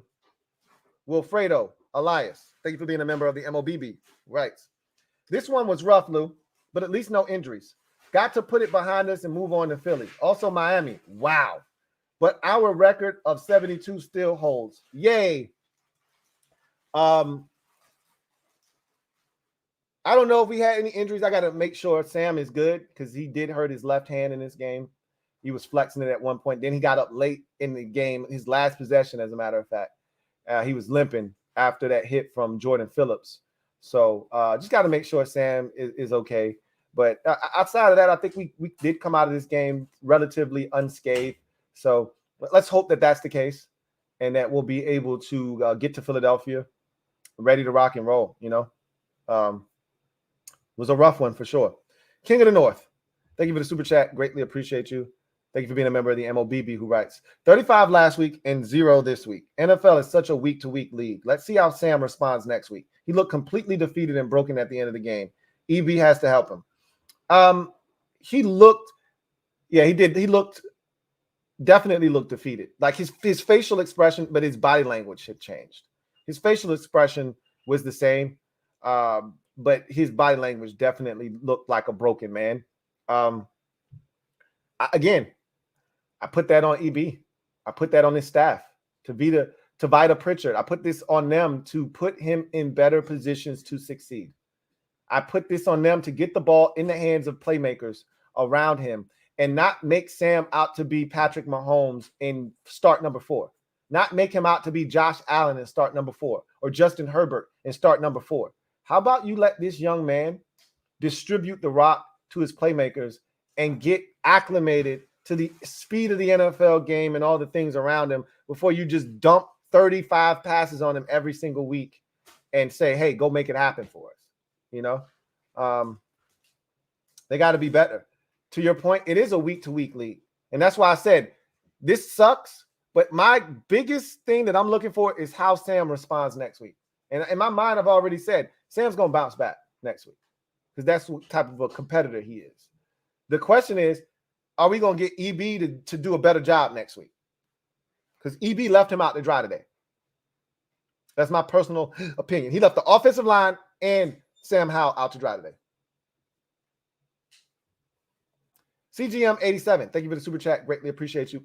Double up. Thank you for doubling up. Who writes, Sweat held on first Josh Allen run. Should have been 3 and out to start. I thought it was a lot of holding penalties they let the Bills get away with. But I'm not here to cry over spilt milk.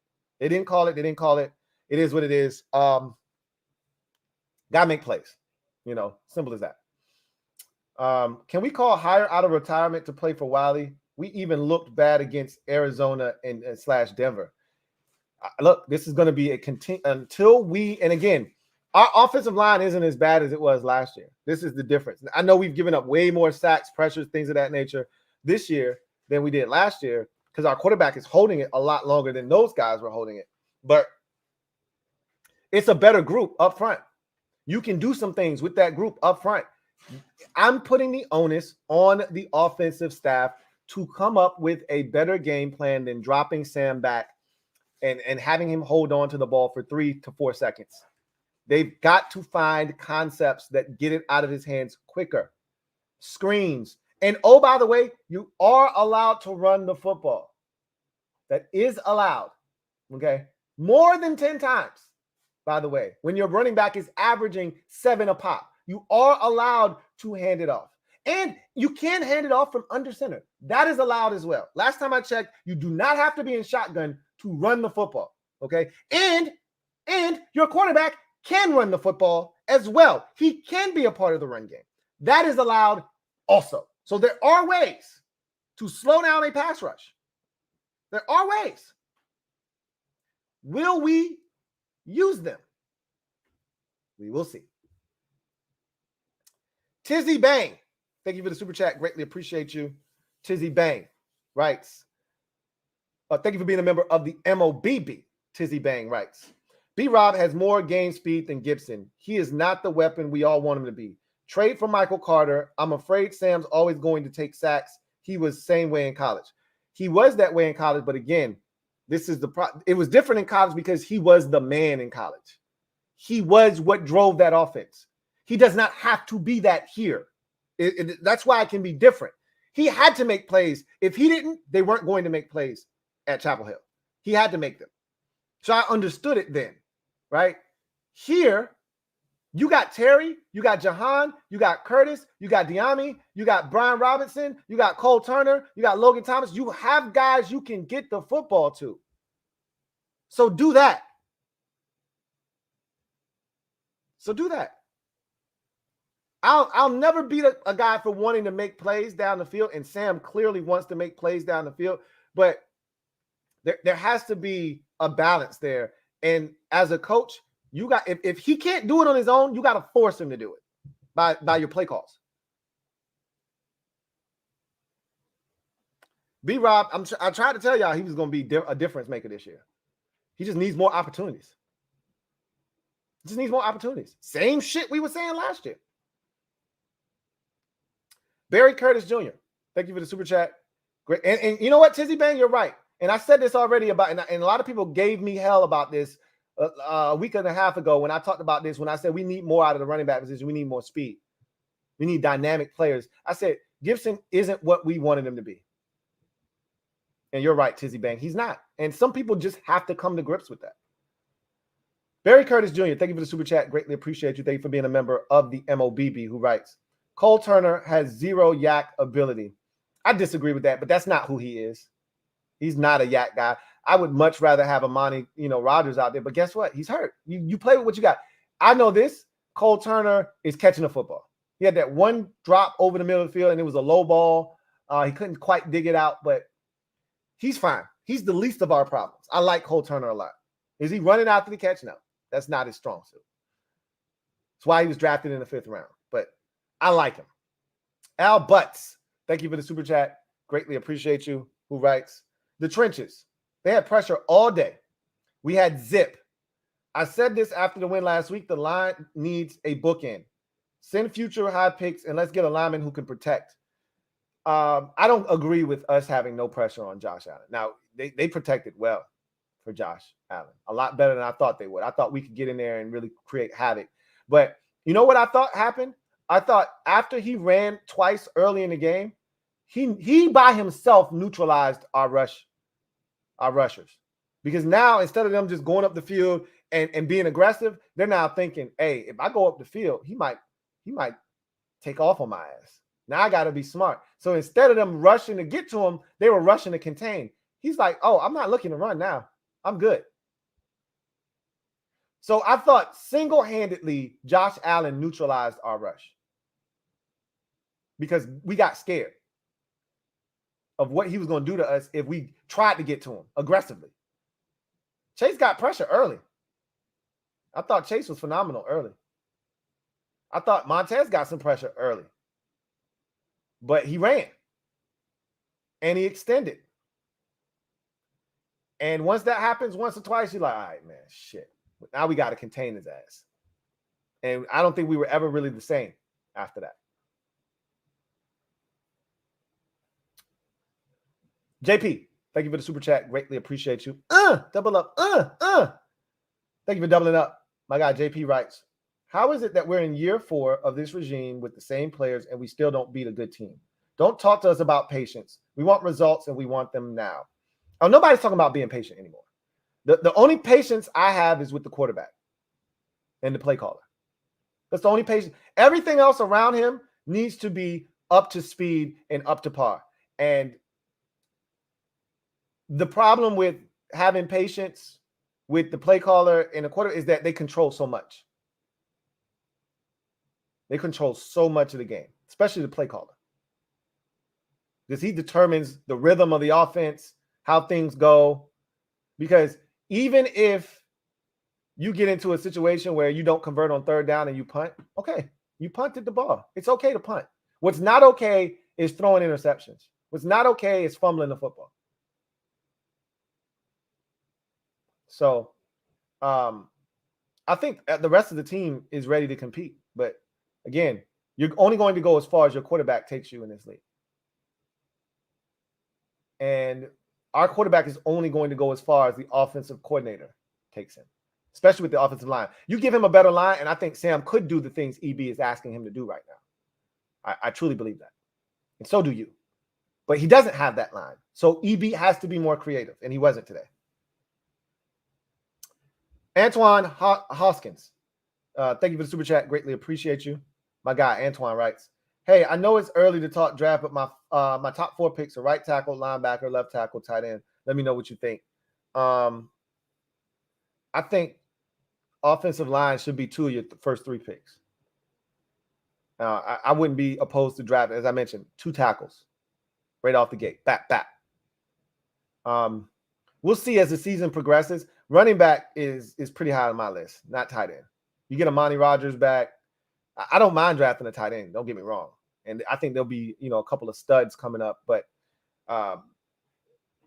drafting a first-round tight end, I don't know if that's something I'm interested in. I don't even know if drafting a second-round tight end is something I'm interested in right now. I would more so be looking to draft a offensive lineman or 2. And I'd probably be more inclined to drafting, running back and edge rusher. Because, again, we have no edge rushers under contract after this year. None. So, obviously decisions have to be made, but you got to replenish that position. Unless you're going to re-sign everybody back, which I'm not saying that's what needs to be done. I think at defensive, the trenches is probably what you need to spend your first 2 to 3 picks on, honestly speaking. But, again, we got plenty of time. Like, it's week 3. We're not having draft conversations right now. Anthony Shannon, thank you for the super chat. Greatly appreciate you. Anthony writes, offensive line trash, front 4 inconsistent, Howell looks mid, and what exactly does Ron Rivera do again? Same old burgundy and gold. Look, I'm not going to try to convince you of anything. Offensive line looked trash today. Front 4 was inconsistent today. Howell looked mid today. It is what it is. I mean, again, I got nothing for you on that. That's exactly what happened today. Played a really good team, and we said this was a measuring stick game, and we measured up, and we came up really short. And we're not even close. That's all that said, is that we are not even in the ballpark with a team like Buffalo right now. And again, 12 weeks from now, that may not be the case. By the time we see Miami, we might be a totally different team, and we might be able to beat the Dolphins.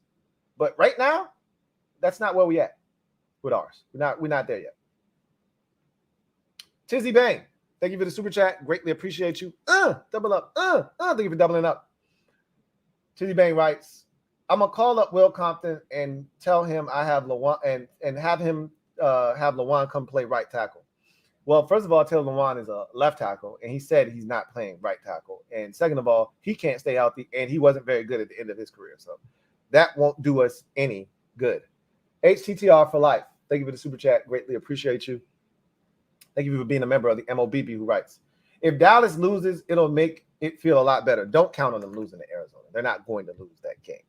But I just like the fact that Arizona's putting up a fight, because everybody just assumed Arizona was going to stink this season. And, y'all almost lost to Arizona, but yet everybody's out here struggling against the Arizona Cardinals. And again, Arizona, I haven't watched the game. They got 18 points. They're up 18-10 right now, right? We gave up 16 to Arizona. 16. They didn't score an offensive touchdown against us. So again, like all the super friends was, talking shit to me like, hey, we're going to see what we look like against common opponents. We'll see. We'll see what they look like. And we'll see what it looks like when we play y'all, because we get to play you twice. So I'm not worried about what Dallas does. If they win, cool. If they don't, great. I'd love it if they lost. But I'm not banking on Arizona to do our dirty work. Okay? Neither should you. 1-6 Devil Doc. Thank you for being a member of the MOBB stand-up. You know what it is. We in the building. You've been a member for 25 months. Got to bow to that. Disappointed with the outcome, but not unexpected. A lot to learn from in this game for the entire team, especially Sam and the O-line. I think the linebackers actually played well. I do too. Jamin needed to make that tackle in the flats on that third down. I don't understand why guys don't go low. You can't go anywhere without your legs. Everybody wants to go high. Why? Tackling somebody by their legs gets you the same results. Same results. He's down. He's short on the sticks. No, Jamin wants to go tackle him up high. 2 plays later, Josh Allen's in the end zone. 3 plays later, Josh Allen's in the end zone. Touchdown. Game over. D-line needs to contain mobile QBs. That's always been one of the biggest issues I've had. That's the thing that scares me the most, is a mobile quarterback. Other than Jalen Hurts, we seem to prepare well for Jalen Hurts and his legs. But every other mobile quarterback that we see, we struggle. It's always a struggle. Doesn't matter how much athleticism, how much speed we have on defense, we always seem to struggle with a mobile quarterback. And it bit us in the ass again today. CGM 87, thank you for the super chat. Greatly appreciate you. Who writes, 49ers are Bills good. My main frustration was you could see all offseason how bad this O-line would be, and they did jack to improve or help Sam ball out. The 49ers are a complete team. I don't fear their offense, though. He's not Brock Purdy. Brock Purdy is not Josh Allen.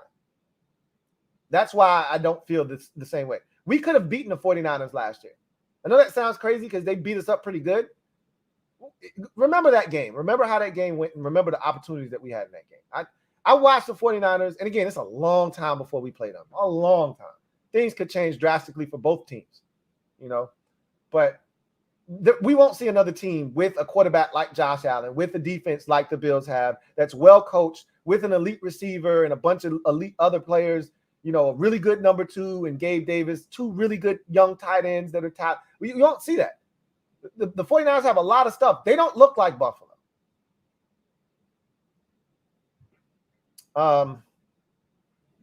Look, they thought they did enough on the offensive line to get by for this season. I don't think they felt like they were doing anything that was long-term. Gates is fine at center, right? They thought they could get by with Andrew Wiley. The Chiefs did it. They figured we could do the same thing. And Cornelius Lucas or Charles Leno Jr., I told you, he's not the worst. You can get by with him. He's not the biggest problem on the offensive line. Wiley is, if you ask me. Black Spirit, thank you for the super chat. Greatly appreciate you. Black Spirit writes, Cardinals will beat the Cowboys. Calling it now. That would be awesome. That would be great, but I don't see it happening. And again, I wouldn't get my hopes up if I were you guys out there. Looks like that score is probably going to be 18-10 at the half. They're in a position they may be able to get another field goal. God, the Chiefs are destroying the Bears right now. So, we get them in 2 weeks. So, like I tell you, if we can bounce back next week, we can win 2 in a row just like that and be 4-1. We bounce back next week. You got the Bears after that. You got the Falcons. We can turn this thing into a positive. We could be bitching today. 2 weeks from now, we could be talking about watching games, cooling, sitting back after getting a Thursday night victory and be 4-1. It's a week-to-week league. Y'all know that. It's already been said multiple times on the stream tonight by multiple viewers out there. It's a week-to-week league. We scored 35 last week. We barely scratched together 3 this week. Had opportunities. We're in the red zone multiple times. 4 times you were in the red zone today. You didn't score a single touchdown. Turned it over twice. 3 times if you count the turnover on downs.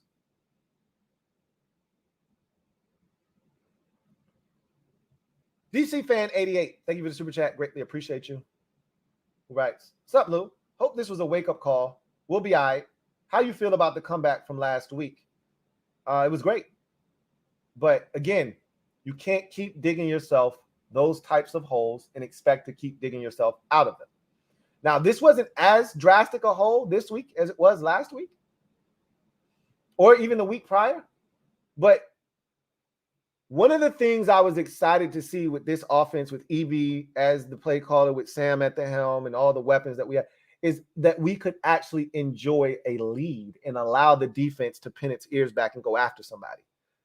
We haven't done that yet. We're doing the same shit we were doing last year, playing from behind, never playing with the lead. We don't get off the fast starts. Can we score first in a game, please?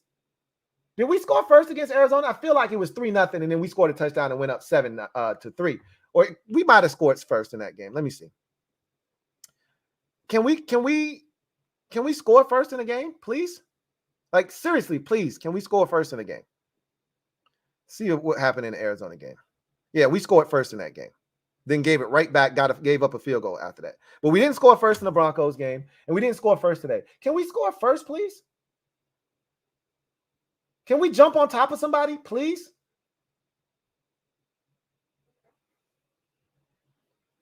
Maribel Hernandez, thank you for the super chat. Greatly appreciate you. Thank you, Maribel. Hopefully, I'm able to get to a comment of yours tonight. The Phillies Ace 34. Thank you for the super chat. Greatly appreciate you. The Phillies Ace 34 writes, "My friend Louie, how are you, my friend? Tough loss. Just because you came in our house last year, that same result occurs. Be careful. Respectfully. We coming back. We knocking on the door. Let us in. I'd hate to have to kick the door down. Let us in. Okay? We coming back. We took one on the chin today, but it's just one loss. I feel really good about this football team. I told you, let me get a double salmon with cheese, a side of fries, and a nice cold beverage. You see my face? I'm unbothered. I'm unbothered. I'm on to the next one. Couldn't be that way last year. That's how I feel this year. Jeff Antonio, thank you for the super chat. Greatly appreciate you. Jeff Antonio writes, "How much of this was on Sam Howell versus the O-line?" Again, Sam is just as culpable as look, there are levels to this. It starts at the top with EB, and then it comes down to Sam, and then it comes down to the offensive line. And you can invert that and say offensive line got to block, Sam got to make smarter decisions, and then EB has to adjust accordingly to what the offensive line and Sam are doing, right? And what the Bills defensively are doing. So you can look at it whatever way you want. To me, offensive line needs to block and do their damn job, no matter what EB calls. They can't get that done. Sam has to adjust off of them. If they're not giving you time, you got to get rid of the football. You got to throw it away. You can't take sacks. And then if the offensive line and Sam aren't able to adjust on their own, EB has to step in and say, all right, I got y'all. Don't worry about it. I see what's going on here. I got you. That's what a veteran offensive play caller would do. They say, all right, I see what's going on right now. Here's the adjustment. Screens, quick game, and, oh, they ain't stopping the run. Let's get a heavy dose of that going. Because eventually that's going to open up play action fake and other opportunities for you. Taylor Wade, thank you for the super chat. Greatly appreciate you. Thank you for the super chat, Taylor Wade. King of the North, thank you for the super chat. Greatly appreciate you. Double up. Thank you for doubling up. Who writes, we'll see next week if Sam is unflappable. I'm worried about him, Lou. Today's game can destroy a young QB's confidence. It can. You're not wrong. It can. This is what I suspect. Sam is a mentally tough young fella. Because of what he dealt with at North Carolina, this is not his first rodeo being behind an inferior offensive line, having everything thrusted upon your shoulders. This is what is different about him. I've seen dudes crumble under this kind of weight. And if it continues to happen week after week after week, yeah, he will too. One game isn't going to crush the spirits of Sam Howell. Mentally, he's made for this shit. He's made for this. I didn't start a campaign for no reason, off a whim, a hope, and a prayer.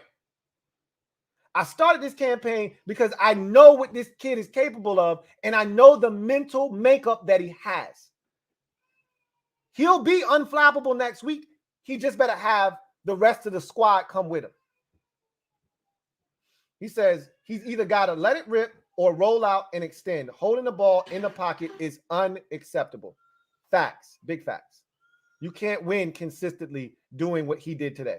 Standing in there, running right up into the AB gap, and then crumbling under the pressure. He's got to figure out a better way to extend if he's going to extend, or throw it away. Or there's got to be a built-in check down for him. Somewhere where he can get the ball out to a safe outlet and let them pick up 4 or 5 yards or 3 yards on a simple check down. And he's got to get to the check down quicker. It's there sometimes, and he just refuses to get to it. The Phillies ace, thank you for the super chat. Greatly appreciate you. That Phillies ace 34. Double up. Writes. Hey, Louie. For the 1 yard line, Eagles gave everyone the blueprint to succeed, but y'all not going to have Dave Chappelle, our house with dirty feet on our couch.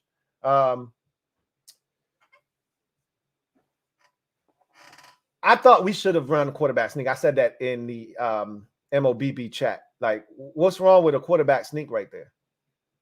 But we don't even get under center. It's hard to run a quarterback sneak when you don't even get under center. It's hard to run like a boot, a little waggle out into the flats with the fullback when you don't even get under center. That's part of, like, I was excited in the preseason because we actually got under center. I probably can count the amount of under center snaps we've had this season on one hand, if not one, definitely two.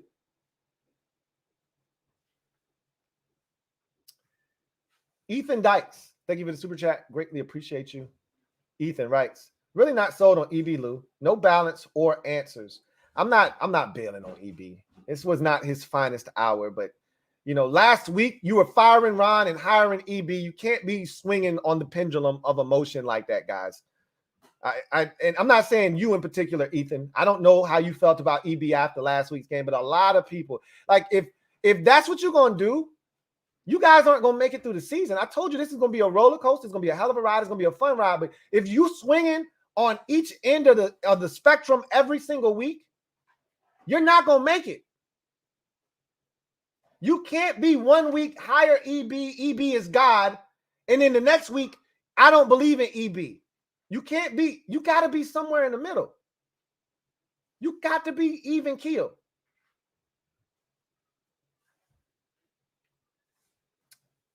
Red Wing 01. Thank you for the super chat. Greatly appreciate you. Thank you for being a member of the MOBB who writes, the highest NFL score was when we beat the Giants 72-41 in 1966. Finn's offense looking historic.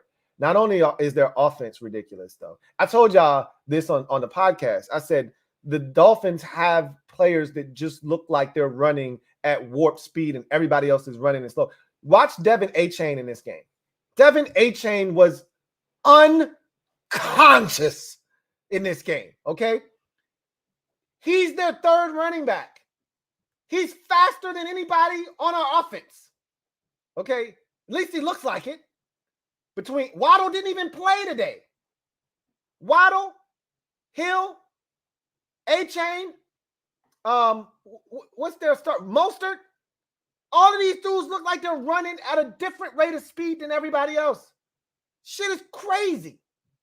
And any of them can give it to you at any given time. Their defense was forcing turnovers today, too.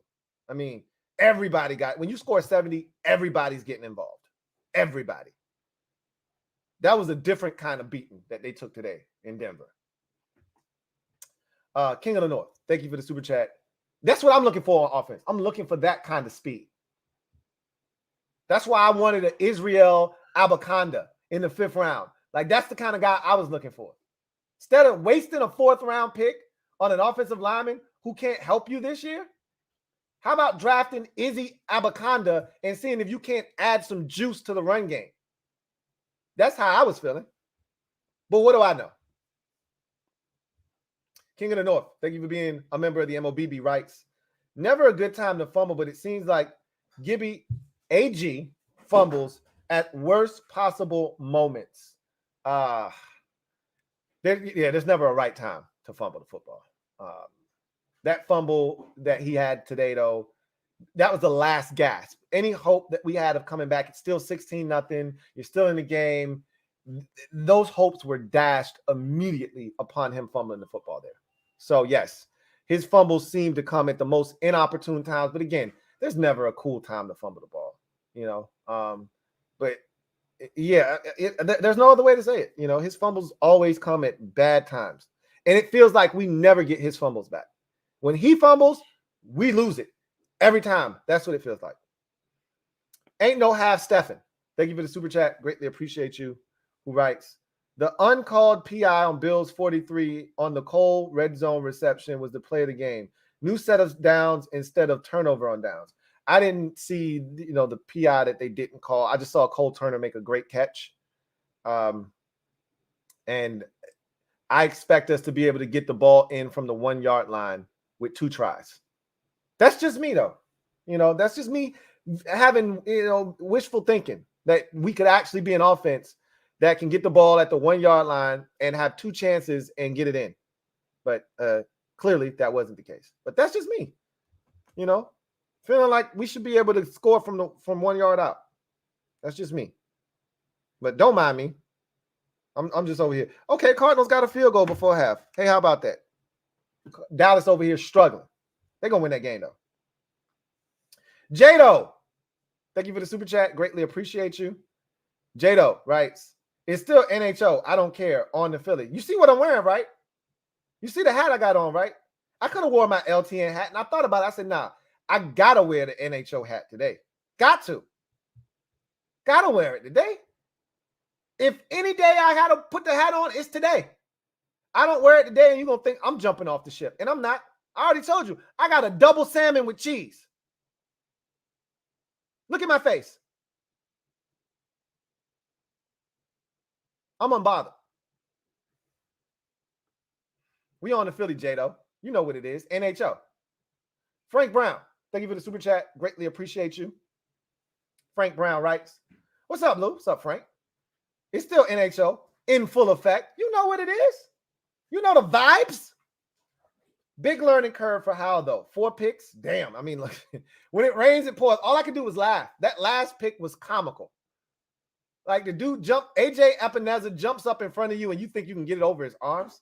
Dude 6'5" with probably like a 7'1" wingspan. You think you're going to throw it over his head? Good luck with that, bro. He learned. I guarantee you he won't do that shit again. If nothing else, if of all the interceptions he threw today, I guarantee you he won't make that mistake again. And that's refreshing. You got to learn from these type of ass whoopings. I was pissed with the D2. Let Josh Allen do whatever. Shaking my head. We're going to bounce back. You know what? I didn't love the defense. I didn't love the defense today, but I didn't hate it. Because even though Josh Allen's special. That's what you got to understand. That's why I said, look, we're not going to – Dak Prescott and Jalen Hurts and Daniel Jones, they're not Josh Allen, okay? You're not going to see many more teams have what they have on the schedule. That's why I tell you all the elite teams are on the other side of the bracket because a lot of quarterbacks on that side look like that. We don't have those on our side. We got Brock Purdy on our side of the bracket, okay? We don't have Josh Allen's on our side of the bracket. So what I'm telling you is he's special. And in order to make him look human, you got to be special, and we weren't special enough. We made some plays. They scored 16 points through 3 quarters with us turning it over 3 times. Our defense did their job. They gave us a shot in this game, and they didn't get any help. And I'm one of the biggest defensive – I am one of the harshest critics of this defense. You guys know that. Before the season, I said, this defense has to take another step if we want to win. And y'all like, oh, no, the defense does it. The defense is the only reason we were in games last year. The offense needs to take another step. Duh. But if you want this defense to be elite, like y'all keep trying to make it out to be, then you got to start taking that step. You got to start doing what you do against lesser teams like Josh Dobbs and the Arizona Cardinals. And you got to start doing that to teams like Josh Allen and the Buffalo Bills and quarterbacks that can actually extend plays and make shit happen with receivers like Stephon Diggs who are all pros. Then I need to see it against those types of players and teams. But you know what they did? They did the thing that I asked them to do before the game started, which was, hey, hold these boys to field goals. Make them kick field goals. Give us a chance. And they did that. This game was 10-0 for a while. It was 16-0 for a while. And we had our opportunities and we blew it. Over and over and over and over and over again. I do think we're going to bounce back, though. Wilfredo Elias, thank you for the super chat. Greatly appreciate you. Double up. Thank you for doubling up. Who writes? Like, subscribe, and hit that bell for the GOAT, y'all. Hodges can't be trusted to suit up with only 2 tight ends available. Why is he even on the team? Ron already told you this is a redshirt year for him. He didn't play last year. So now it's a redshirt year. So essentially what he's saying, and they brought up a third tight end today. They had the fullback, Alex Arma, up. So they had a third guy up. It's just, it is what it is at the end of the day. It's really Cole Turner and the John Bates show, pretty much. Y'all heard the man. Hit the like bell if you haven't already done that. Sub up if you haven't done that either. Really appreciate the support and the public service announcement, Wilfredo Elias. Coach Kev, thank you for the super chat. Greatly appreciate you. Double up. Thank you for doubling up. Who writes, when you look at the all 22s, you will see that nothing was open underneath. Remember when you said that I was lunching for saying 4 was better than 24? Yeah, I did. I remember saying, no, I didn't. I don't think I said you were lunching when you said that. I think you were trying to make Brian Robinson into something that he's not. Like you tried to make him into a home run threat. I don't think he's a home run threat, but I do think he's dynamic enough that he needs more opportunities. I don't think I said you were lunching for that. I think I was more along the lines of, because I've never been the biggest Antonio Gibson fan. I really loved him in his rookie season, and I thought the sky was the limit for him. After his rookie season, I really haven't been a massive fan of his. He hasn't really done anything to win me over since his rookie season. I saw a lot in his rookie season. Haven't seen a lot since. So I wouldn't tell you that. And I've been the one telling everybody this offseason, you haven't seen the best of Brian Robinson. That's been my, rallying cry this offseason. Hey, you haven't seen the best of 4 yet. So I don't think I went to task on you for that. Unless you were saying something out of pocket, and then I might have said, nah, bro, you tripping. But 4 needs more opportunities, period. I feel that way. Papa Joe John, stand up. You are the newest member of the MOBB. Really appreciate you. Mob, y'all know what to do. Show Papa Joe John some love and show him what it's like to be a member of the MOBB. Y'all know what it is. Papa Joe John, welcome to the squad. Glad to have you. Taylor Wade, thank you for the super chat. Greatly appreciate you. Taylor Wade writes, defense is mediocre aside from the D-line and curl. Linebackers and DBs are not that good, or is it the scheme? Do we let Jack go in the offseason? I mean, this is a make or break year for all of these dudes, because if Ron ain't here, Jack ain't here. If Ron ain't here, Jack ain't here, EB probably ain't here. This is a make or break year for all these dudes. But I honestly believe that talent-wise, you can do so much more with what we have than what we do. But again, at the same time, I look at it like this. While you've got all of this talent, you see the little guy coming in here. When you're getting your ass beat, this is what you need right here. You got to have some love from the little guys. I would put her up here, but her nose running. She got a snotty nose. This is the oldest one. He wanted to say hi. Say hi. Hi. All right. Go eat. Get out of here. Thanks, Dad. So, at the end of the day, I think we could do a lot more with the talent. I've been saying that for years, though. Like, we just line up Chase and Montez as edge rushers. Ooh, they standing up, but they don't ever move around. You know where you're going to find 90. You know where you're going to find 99. You can rush them from inside. You know that, right? You can put both of them on the same side. You know that, right? You can put 5 pass rushers on the field at once. You know that, right? Like, you don't have to put 2 or 3 defensive tackles on the field. And I'm not looking to take Allen and Payne off the field, right? But if you go with a 5-man rush, if we go with that Cinco package, you don't have to add an extra D tackle in there on a 3rd down. You could add in another pass rusher. You're allowed to do that. You can move Sweat and Young around and do things. We don't do those things, though. You know, we don't. I thought some of the blitzes today were actually pretty good. There was the blitz that Josh Allen scored a touchdown. That was a good blitz. Cam Curl came free. I believe it was Cam Curl, and he just whiffed. So I don't know. And we'll see. Will Morris, thank you for the super chat. Greatly appreciate you. Thank you for being a member of the MOBB. My guy Will writes, hey, Lou, you were dropping dimes tonight. I needed a chaser after that one. My takeaway is that the play calling was problematic as F. EB needs to act like the defense kept his ass in the game over and over.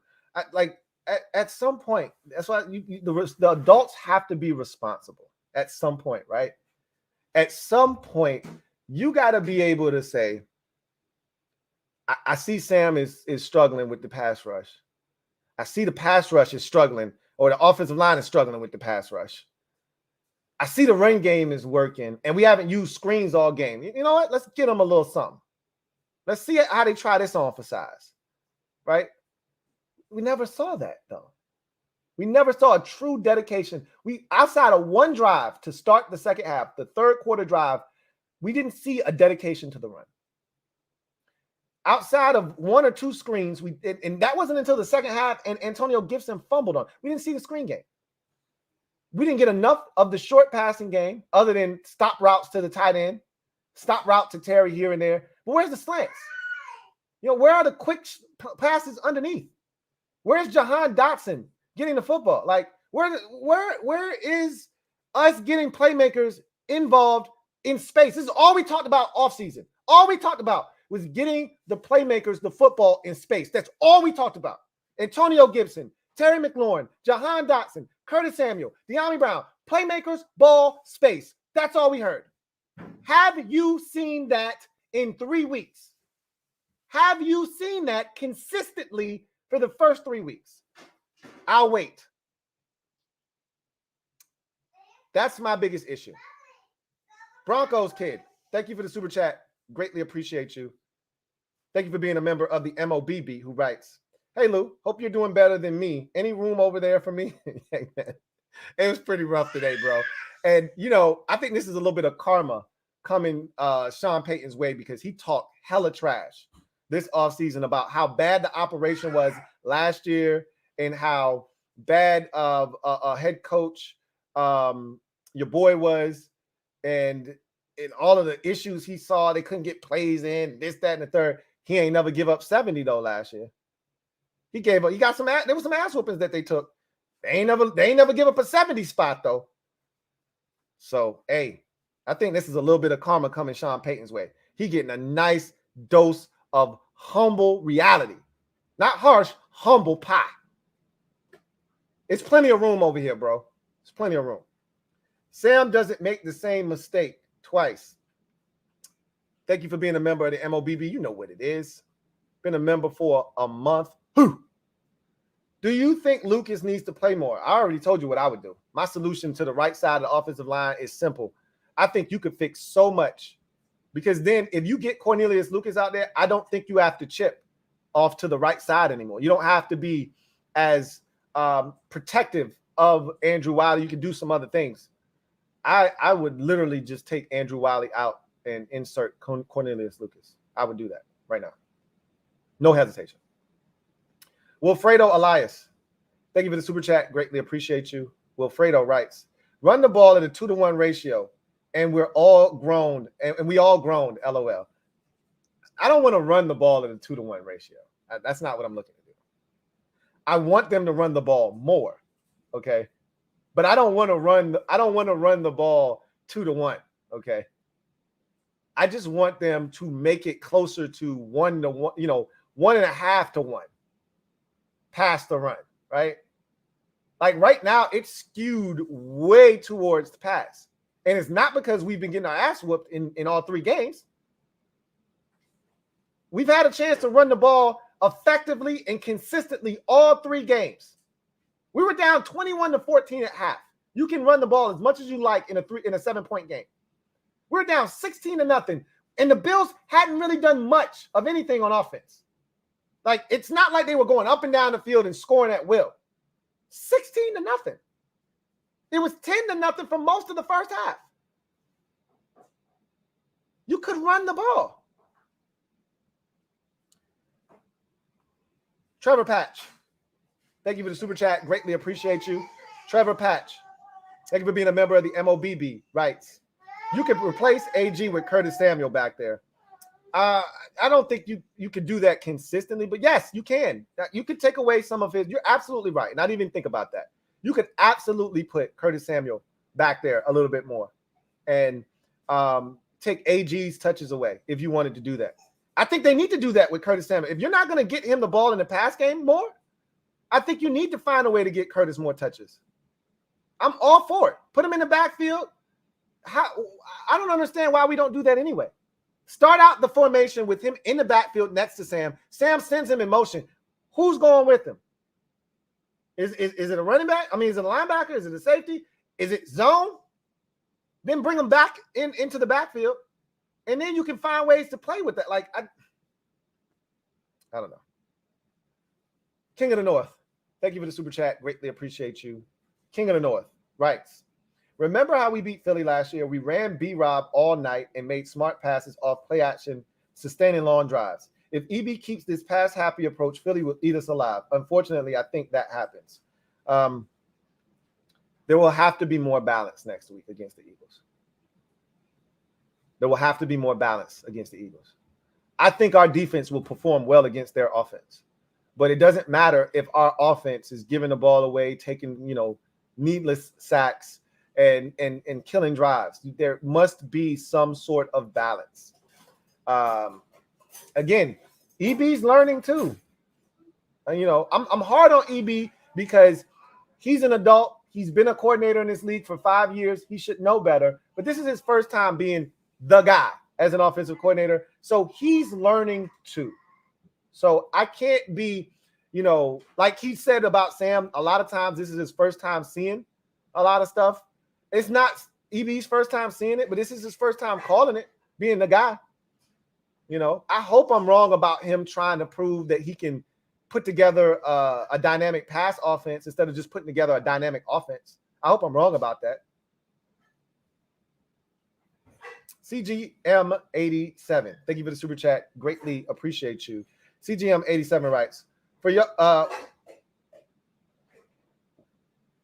we should be a well-oiled machine, not leaking oil against bad teams and off-road against good. Every team but us has 11 wins since 1992. Yeah, I mean, I got nothing for you on that one, man. It's rough, it's rough because this was a measuring stick game. We talked about wanting respect. We talked about having an opportunity to put the league on notice. And all we did was feed into the narrative that Vegas had us as 6.5, in terms of wins on the season. All we did was feed. A lot of people said before this game, Washington isn't on the level of the Bills. They're not there yet. You can't fall down 21-3 against teams like Denver and expect to beat teams like Buffalo in this league. That's not how it works. And I wanted to prove those people wrong. All we did was validate what those people thought. All we did was validate what everyone was saying about us. All we did was validate what some of your insecurities are, which is we're not good. We beat 2 bad teams. It's the same old Washington, Commanders. All they did was validate a lot of the things you were already feeling. So it's frustrating because if you want change, you have to create it. And we had an opportunity to create change today, and we did the same shit we've been doing. And so back to the drawing board, back to the drawing board. Greg Giants 10. Thank you for the super chat. Greatly appreciate you. Thank you for being a member of the MOBB. Who writes, hey, Lou, don't use up all 3 of your points at once now. LOL. Can't even spread that out evenly. LOL. That field goal at the end was some bullcrap. Go Giants. Hey, we didn't get shut out, though. Aha. Aha. We didn't get shut out, though. Okay. And our 3 games combined versus your 2 games combined, still not 14.3 points a game. Now is it? Hey, it was a pretty bad performance and very humbling, but we didn't get shut out. And it's always a pride thing. Nobody ever wants to get a goose egg dropped on their head. Not to mention a 40 burger dripping down your forearm. You got both in one game. Recognize, okay? But hey, a loss is a loss. We got our ass whooped just like you did. It's all the same. Not quite, but it's close. Pretty damn close. All right. Reedy Davis. Thank you for the super chat. Greatly appreciate you, Reedy Davis. Thank you for being a member of the MOBB who writes, Lou, we too good to be taking a whipping like this. Yeah. It felt like we were past these kind of ass whippings, right? Felt like it. And that's why I said, even though we played really bad, even though we played poorly and we turned it over and we did all the things that bad teams do, it was 16-0 with the football. We had the ball down 16-0 with all the mistakes that we made. That shows the growth. Now, again, the wheels fell off after the AG fumble, right? The wheels fell off, but we were right there still. Just Andre. Stand up. You know what it is. We in the building. Been a member for 20 months. Who writes, the interior O-line is fine, but these tackles got to go. The interior wasn't great today, but they're the least of our problems. You can survive with what we got from guard to guard. It's the tackle position that continues to make me cringe, right? Because a lot of times when the pressure comes, the tackles are the ones getting beat. And instead of Sam trying to outflank the edge rushers, he immediately steps up and there's nowhere to go, right? There's nowhere to go. So that's where the problem is aligning right now. The tackles are getting beat. Sam's panicking. He's running. He's stepping up into the pressure, and there's nowhere for him to go. There's nowhere for him to go. J. Kurt 20. Thank you for the super chat. Greatly appreciate you. J. Kurt writes, Dotson needs more targets and looks. Shaking my head. I can't stress this enough about the receivers as a whole. The receivers as a whole need more opportunities. Yeah, Dallas is on the comeback trail. I expect them to not only beat Arizona in this game, but beat them comfortably when it's all said and done. The Bears are getting a mud hole stomped in them. They had a hell of a week. They are the new Washington organization. They had shit stolen from their facility. They had their defensive coordinators house raided, and Justin Fields said a whole bunch of shit. Now they're getting their asses pounded 40-0. They are the new clown show. I'm glad that circus has left town, but nonetheless, Dotson needs more targets and looks. So does Terry. So does Curtis. All of them do. It's just not just Dotson. All of them do. Reedy Davis, thank you for the super chat. Greatly appreciate you. Double up. Thank you for doubling up. Who writes, Lou, hope this game wakes us up. I don't need wake up calls. You know, we weren't good enough. Like a wake-up call is what we gave the Eagles last year when they were undefeated, 9 or 10-0, whatever their record was, and we went into their building and beat them, and we ran all over them, and they went out and signed two nursing home defensive tackles because they realized they have a problem. That's a wake-up call. When you 9-0 and you got deficiencies and you've been masking them all year because you've been winning, and winning is the best deodorant, so you didn't know what the stink was, but then you lose a game and you realize, hey, we got some funky areas around here. Let's clean those up. That's a wake-up call. When you 2-0 and you get your ass handed to you like we did today, that ain't a wake-up call. We ain't good enough to need a wake-up call. We supposed to already been wide awake. We just need to play better. Period. The Code Talker. Thank you for the super chat. Greatly appreciate you. Thank you for the super chat. The Code Talker. Swaggy P. Thank you for the super chat. Greatly appreciate you. Thank you for being a member of the MOBB. Swaggy P writes, O-line and Howell need to be better. Need to run the ball more And what happened to the screen game? That's probably my biggest question outside of why didn't we run it more with the success we were having is what happened to the screen game, guy? Like it's almost like he said, we ran screens last week. They looking for the screen, so we ain't gonna run it this week. That's garbage. Run the screens anyway. That's supposed to be a part of our DNA and who we are. Even after this terrible game, I'm still optimistic about beating the Eagles on the Philly #HTTC. Me too. Because as I've already said, family business is different than anything else, right? Which is why the Jets can beat the Bills because they know the Bills and they know how to play them. We know how to play Philly. We know how to play the teams in our division. And I still think we're a damn good football team, despite what happened today. We're not playing the Bills and Josh Allen next week, or the week after that, or the week after that, or the week after that. So I feel really good next week too. Al Butts, thank you for the super chat. Greatly appreciate you. Double up. Thank you for doubling up. Who writes, as good as the D-line is, there's no way we give up 37.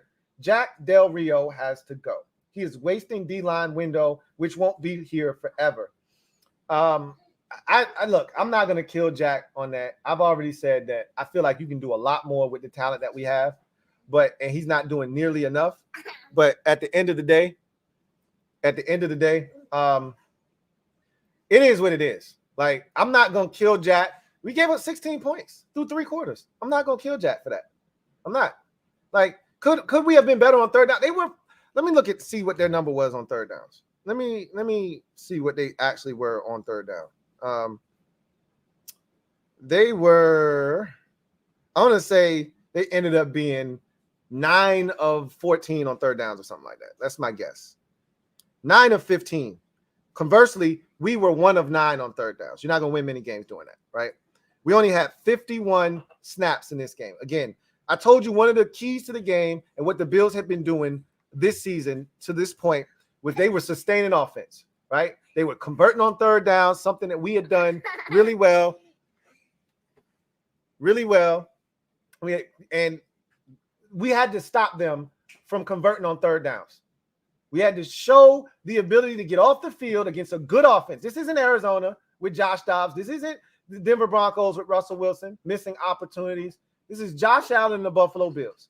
We got to show the ability to get off the field on third downs against a elite level offense. And we failed to do that. But in saying that, when they got in the red zone, we stiffened up and we kept this thing within striking distance. So there has to be a little bit of credit given to Jack in this defense. Would you like them to be more dominant? Absolutely. I would even like to see them blitz a little bit more. What I don't like is for us to rush 4, play zone behind it, and then Stephon Diggs runs a simple curl route, and he's open with 15 yards of space in what seems like every direction. If you're not going to blitz, he can't be that wide open. What's going on? Talk to me. So I still think there's more that can be done from the coordinator position with the talent that we have, but I ain't tripping. HTTR for life. Thank you for the super chat. Greatly appreciate you. Double up. Thank you for doubling up. Who writes? The important thing is this is his 4th start. He's 3-1. Couldn't have said it any better myself. I think a lot of people forget this is his 4th start.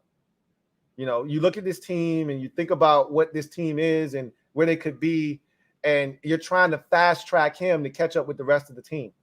And I think that's a mistake. What you should be doing is insulating him, right? Having the rest of the team pick him up and drag him along. And then when you need him, look to him to make some plays here and there. Right now, we're saying, hey, Sam, the rest of the team is out there. You got to go catch up with them. He's in his 4th career start. He shouldn't be the focal point of our offense. And right now he is. That's not fair to Sam. The Phillies Ace 34. Stand up. You know what it is. You're in the building as the newest member of the MOBB mob. Y'all know what to do. Show the Phillies Ace 34 some love and welcome him with open arms. Y'all know what this is. Welcome to the squad, the Phillies Ace 34. Jameson Ward. Thank you for the super chat. Greatly appreciate you. Jameson Ward writes, to me, it felt like our offense was just out of sync / tempo. We'll get it figured out and be back next week. Have faith. Otherwise, we are no better than Bears fans. I'm all in. Y'all know what it is. I already told you. I'm over here busting down a double salmon with cheese.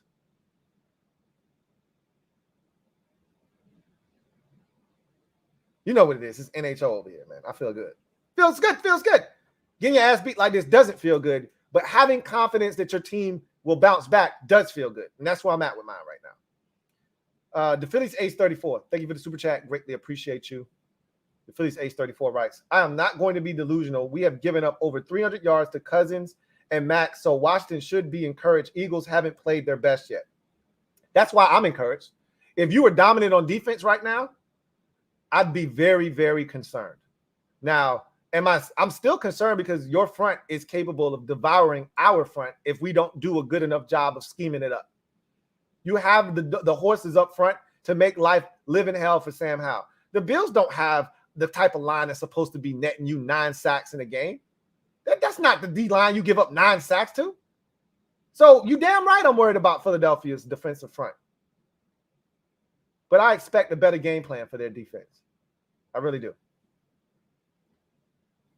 Eric Sunderland, thank you for the super chat. Greatly appreciate you. Thank you for being a member of the MOBB, who writes, I get mad when you need 1 yard and you in shotgun. That shit just makes 0 sense to me. Absolutely befuddled, baffled, and I just want to know what's the rationale behind that.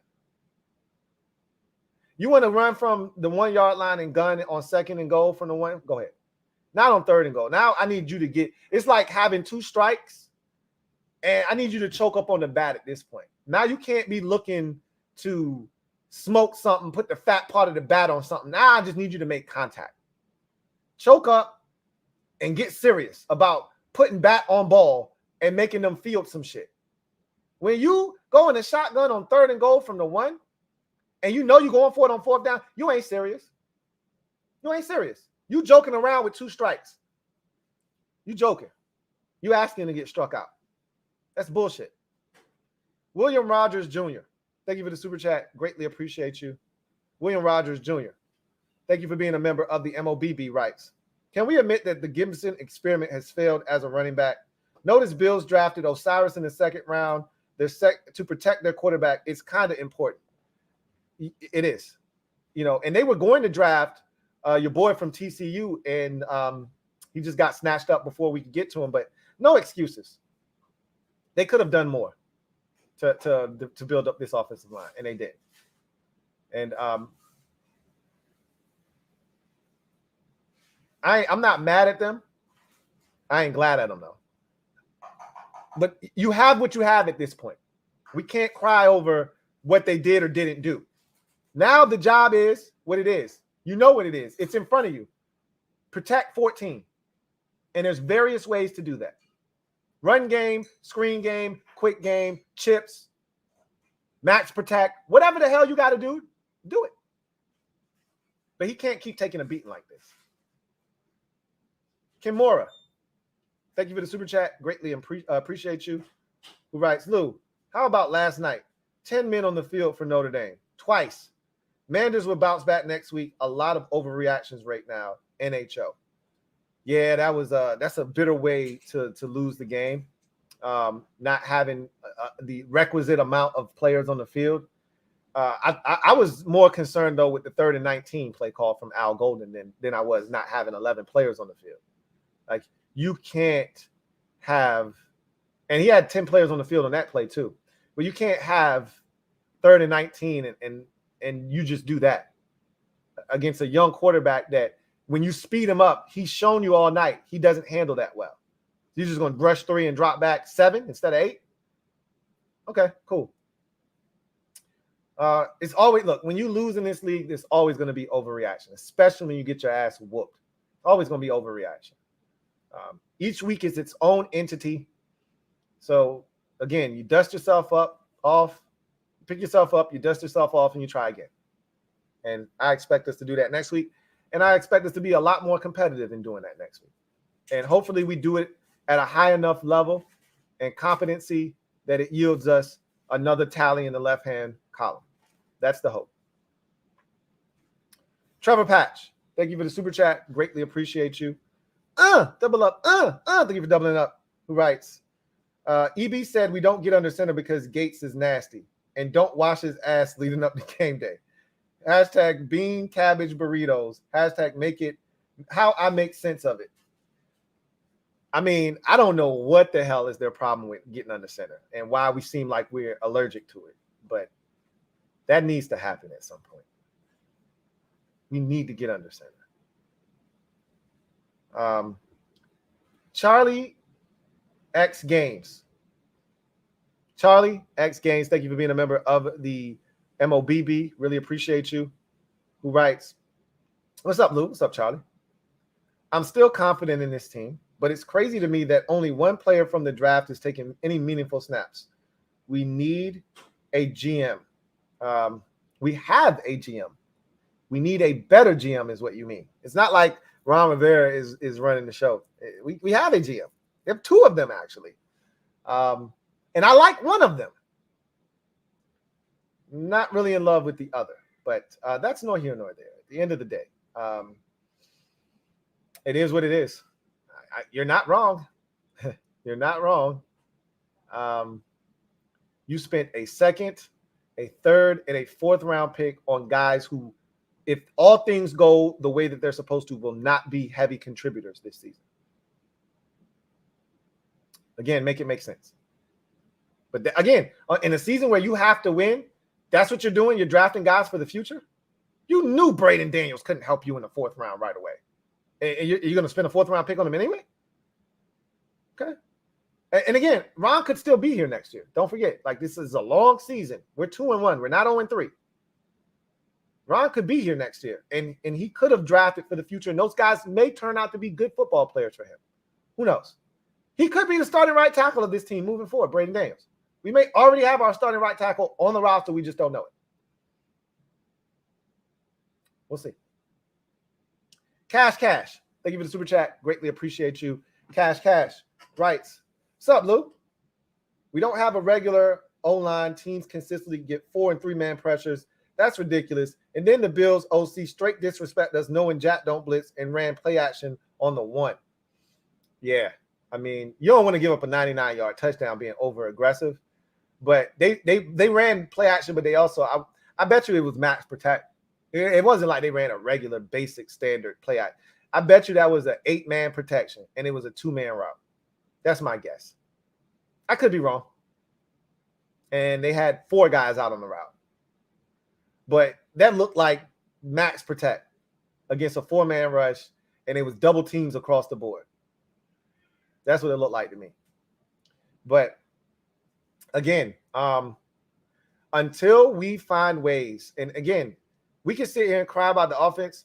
The defense didn't create but 1 turnover today, and that was like a punt on a 3rd and long where Josh Allen just threw it up for grabs and said, let's see if my guy can make a play. It was like essentially a punt. Until we start creating turnovers, this is our existence. We have to create turnovers. J-Mart, thank you for the super chat. Greatly appreciate you. There were no short fields for our offense in this game. I bet you our average, and then Antonio Gibson had the audacity to return 2 kicks. One of them, he got past the 25 to like the 27. The other one, I don't even know if he made it to the 15-yard line. So our starting field position, I would guess, was absolutely trash in this game. That's my guess. Somewhere around the 20, maybe even behind it. We had no short fields in this game. Defense forced no punts deep in their own territory, which would have yielded us great field position. Nothing. There was no complimentary football whatsoever in this game. Defense didn't get stops when they needed to. Offense didn't produce when they needed to. Special teams, Tress Way, he was okay, but he outkicked his coverage on the first punt of the game, gave up a 25-yard return. Then you tacked on a holding penalty on David Mayo, and they had great field position. This was a bad game all around, all 3 phases. J-Mart, thank you for the super chat. Greatly appreciate you. Thank you for being a member of the MOBB. J-Mart writes, what's up, LT? I'm trying not to go over the top, but at times seems nothing has changed. 2-1 is good, but I fear Sam Howell will get hurt because of the O-line. Hey, you can't play scared. Scared money don't make money. I'm not worried about nothing. All I'm worried about is the next opponent, and that's the Philadelphia Eagles. And that you control what you can control. And I'm more so worried about EB and his ability to adjust to what's happening. Right? That's what I'm more concerned about. I'm not worried about Sam getting hurt. He's a big boy, right? I don't want him continuing to take the hits that he's taking, but that's the job of the offensive coordinator is to protect his quarterback. Then the quarterback has to protect himself. But you as the coordinator have to do it first. Sometimes you got to protect players from themselves. So know your personnel, know what they're about, know how they operate, and I need you to operate in that space. Cardinals still fighting a good fight over there. That's respectable. They're still going to lose that game, but they're going to scare the hell out of Dallas in the process, and I love it. All that shit everybody was talking about Arizona. Video channel, thank you for the super chat. Greatly appreciate you. Thank you for being a member of the MOBB. Who writes, Ron and Sam have until the bye week to prove their worth to Josh Harris and company. Well, I mean, that's the whole season pretty much. You said the bye week like it's week 8. The bye is week 14. They got the whole season to prove themselves, right? If they don't, they don't. It's really simple. So this, I mean, for Sam, it's unfortunate because that could be the case. He might get, I said, this is his one shot. I don't know if the next regime comes in and says, we love Sam Howell. He's got to prove it this year. And if he doesn't, the reality of the situation is the next regime may come in here and draft their own quarterback. That's the reality of the situation. That exists. So they got to figure this shit out. Fireman West, stand up. You are the newest member of the MOBB. Really appreciate you, Fireman West. Mob, y'all know what to do. Show Fireman West some love. Welcome him with open arms. Show him how we do it here. You know how we do it in the mob. Fireman West, welcome to the squad. Kevin the PRF, thank you for the super chat. Greatly appreciate you. Thank you for being a member of the MOBB. Kevin the PRF writes, sent some early super chats. Going forward, if you're the OC, do you call more slants and rollouts? Because calling neither plays to Sam's one current weakness. The rollouts, they're cool. They usually do 1 or 2 of those a game. I'm cool with those. That's not what I'm looking for. I'm looking for Sam to get the ball, 1 step, back foot hits the ground, plant, drive, and throw. The equivalent of a 3-step drop in a shotgun offense is you get the ball, 1 step, plant, and let it rip. That's what I'm looking for. Those are outcuts, speed outs. Those are slants. Those are 5-step, or 5-yard hitches. I'm looking for more of that stuff out of his hands quickly. I'm looking for more of the screen game. You said that there were some early supers. So let's see. All right, yeah, I see him. I got him. I think we start right here. 1, 2, 3, 4, 5, and 6. So we'll get to those at the very end. Thank you for the super chat, Fireman West. Greatly appreciate you. Thank you for becoming the newest member of the MOBB as well. Fat American is back with facts and racks. Thank you for the super chat. Greatly appreciate you. Thank you for being a member of the MOBB. Who writes, what up, Lou? No Commanders radio for me this week. Man, look, even in victories, I always question JDR, man. What is it about his scheme that allows explosives? All the time. Man, this ain't no 2005 team, bro. Not even close. And I already told you that the biggest issue with Jack's scheme is that it's so heavily dependent on the front four getting pressure. There aren't many blitzes from Jack. And again, most coordinators would prefer not to blitz. If you can hit home with 4, that's what you want to do.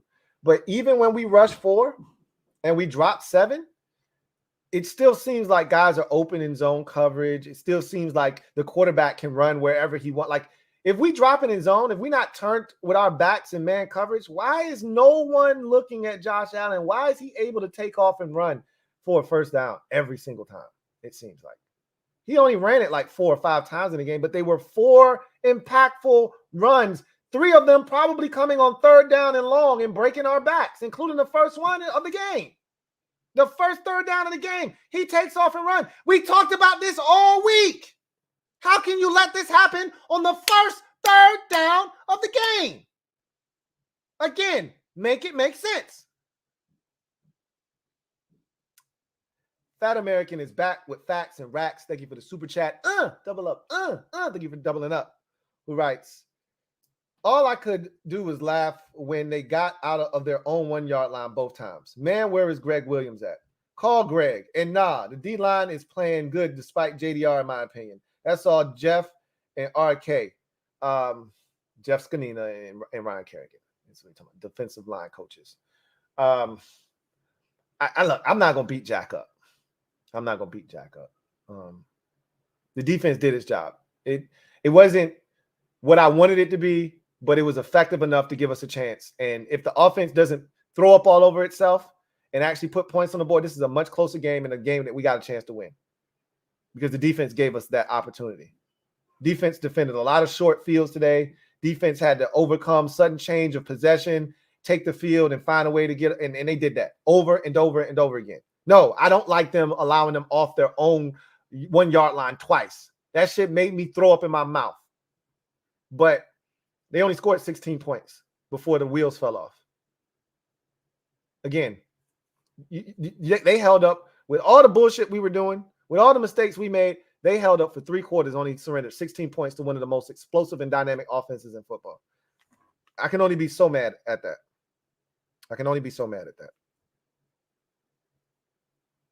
All right, Dallas going in for the game time score. And once they get even, they're leaving. Arizona, I think they're done scoring for the day. I don't think they're going to score any more than the 21 points that they have right now. Miss Perry, you know what it is. Stand up. We in the building. Been a member for 24 months. Let me bow to the missus, to the queen, who writes, like, subscribe, and turn on the notification bell. Y'all heard the woman and the PSA announcement. Make it happen. Or the PSA, rather. I just said public service announcement. I hate when people do that. I can't be one of them. Fat American is back with facts and racks. Thank you for the super chat. Greatly appreciate you. Who writes, Wiley, man, get that man off the field and put Lucas in. I don't care. Plus, you getting B-Rob killing the run game, i.e. 13-yard run, then risk Sam getting sacked the next 2 plays. That's my biggest problem with EB is the lack of balance. Like, I thought there was a real chance there to have Buffalo early in the game, to have them on their heels because you were running it so effectively.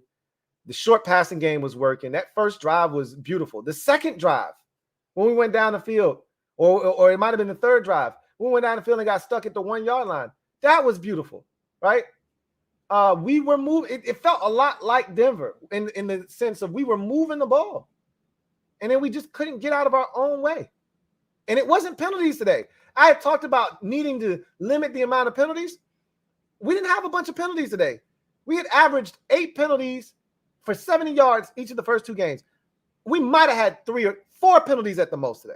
I'm going to go with 3. We had 2 penalties for 15 yards in this game. It wasn't a matter of penalties today. We didn't beat ourselves with penalties today. This was all turnovers, mistakes, poor play calling, bad situational football. All of that shit bit us in our ass, and we lost the football game. And that's the thing I don't want to be talking about is situational awareness. That was my biggest gripe with Scott Turner a season ago, was situational awareness and the lack of it. Felt like EB had some of that today.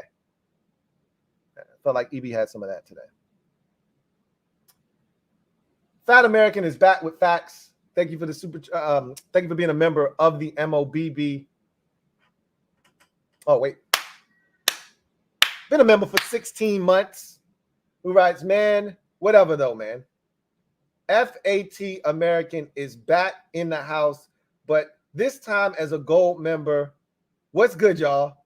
That ups raised me to the got me spendy, bro. You ain't got a platinum option. I'm bougie like that. Nah, there's no platinum. There's no platinum option, man. I appreciate that though. I appreciate your support. Dallas settled for a field goal. It's 21-16. So their next score will give them the lead unless the Cardinals do something about it. And I think they're done scoring for the day, as I've mentioned. So I expect Dallas to come back and win that game. DC Fan 88. Thank you for the super chat. Greatly appreciate you. Double up. Thank you for doubling up. He writes, Uncle Mo really do like us, Lou. He don't right now. It seems like he really don't like us because we never get him early in the game. You know, it's usually in the second half that Uncle Mo pays us a visit, but that's when you want him to. If you're in the ball game, you want him to come in the second half. But we never got him today. He never came over and kicked it with us today. So we got to try to holler at him next week. Why does Dallas have the ball? Are they kicking off right now? Why do they have the ball? Okay, they got to be kicking off. Never mind. I'm tripping. I'm following it on my phone, and I see Dallas with the ball at their own 35-yard line, but that's where they kick the ball off from. Anyway, I got some super chats from early. Appreciate you, Kevin, the PRF, for holding me down and getting to these. So we're going to knock these out one by one real quick. Rob U, thank you for the super chat. Greatly appreciate you. My guy, Rob U, writes, this 4-interception game from Sam is part of the growing pains. It's part of that growing pain process that I talked about before the season started. I said, guys, understand that every week isn't going to be celebratory. Every week we're not going to be coming out after the game screaming NHO and, man, Sam is a beast, this, that, and the third. EB is the greatest, and that. It's going to be a process, and there are going to be games like this. I don't want to see another 4-interception game, okay? I don't need more than one of these. But there'll be more growing pain games. There'll be a 2-interception, 1 fumble game or something like that in there that you just have to take the good with the bad. But he says it's a part of the growing pains. Half the sacks were on him, half on the O-line. Kicked the field goal wrong before the half. Too aggressive. Again, that's hindsight. It's hindsight. Looking back, I have a better play call on 3rd and goal. Have a better play call on 4th and goal. I didn't mind the aggressiveness last week. It worked. I don't mind the aggressiveness this week. Just got to be better. Elf Life. Thank you for the super chat. Greatly appreciate you. Elf Life. Double up. Right. Are you okay, Lou? It's okay. Don't cry. We're 2-1. Yay. I'm good. I'm A-okay. I'm over here, like I said, I'm over here busting down this double salmon with cheese.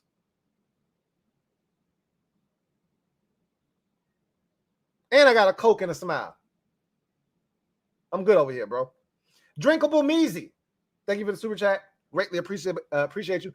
Double up. Thank you for doubling up. Drinkable Measy, who writes, that was JV versus varsity scrimmage game. Yeah, it felt like that. I ain't even gonna hold you on that one. It felt like a damn JV versus varsity scrimmage, especially in that 4th quarter when the dam broke. We let go of the rope in the 4th quarter. Elf Life, thank you for the super chat. Greatly appreciate you. Who writes, it's gonna be a long week for us, Lou. You would not believe the things my friends are saying to me. You made me believe, Lou. If you already jumping off ship, then we got bigger problems, Elf Life. Don't look. This is the thing. You can't talk trash if you can't take the backlash. I'm made for this. I'm built for it tough. All right. I know what's coming this week. I don't care. I love it. I don't care. I don't care. I already told you I'm busting down a double salmon with cheese. The Super Friends are already talking trash to me. I'm unfazed and unbothered. And when we go live on Wednesday, because Super Friends is this Wednesday, right? In case you didn't know, if you don't know, now you know. I'm going to still be in rare form on Wednesday. Fresh off of an ass whooping. Fresh off of a 37-3 ass kicking. I'm going to be in rare form come Wednesday night. You best believe it. And they better be ready. Because I got all this shit talk lined up for their ass. Dallas better win this game.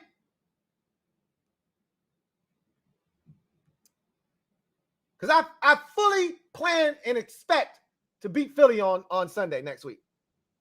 Fully expect to beat them.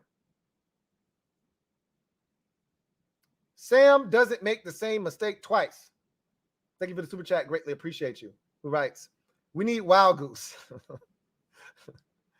Rob you. Thank you for the super chat. Greatly appreciate you. My guy, Rob you.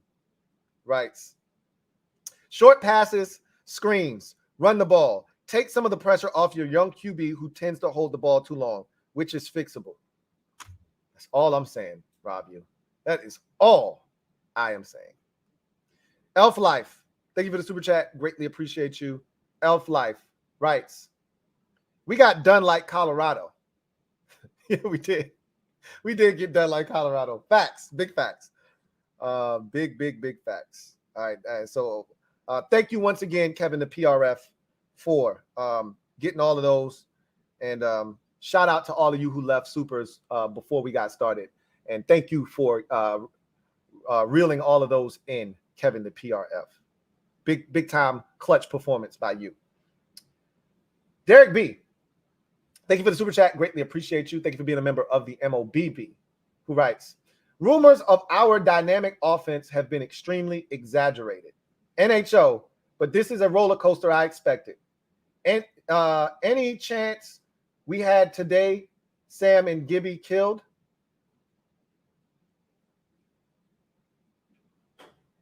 Any chance we had today, Sam and Gibby killed? Yes. That fumble by Antonio Gibson, that was all she wrote. And to your point, any other chance we had, Sam killed him with the turnovers. Rumors of our dynamic offense have been extremely exaggerated, but also rumors of the death of our dynamic offense have been extremely exaggerated as well. It's somewhere in the middle.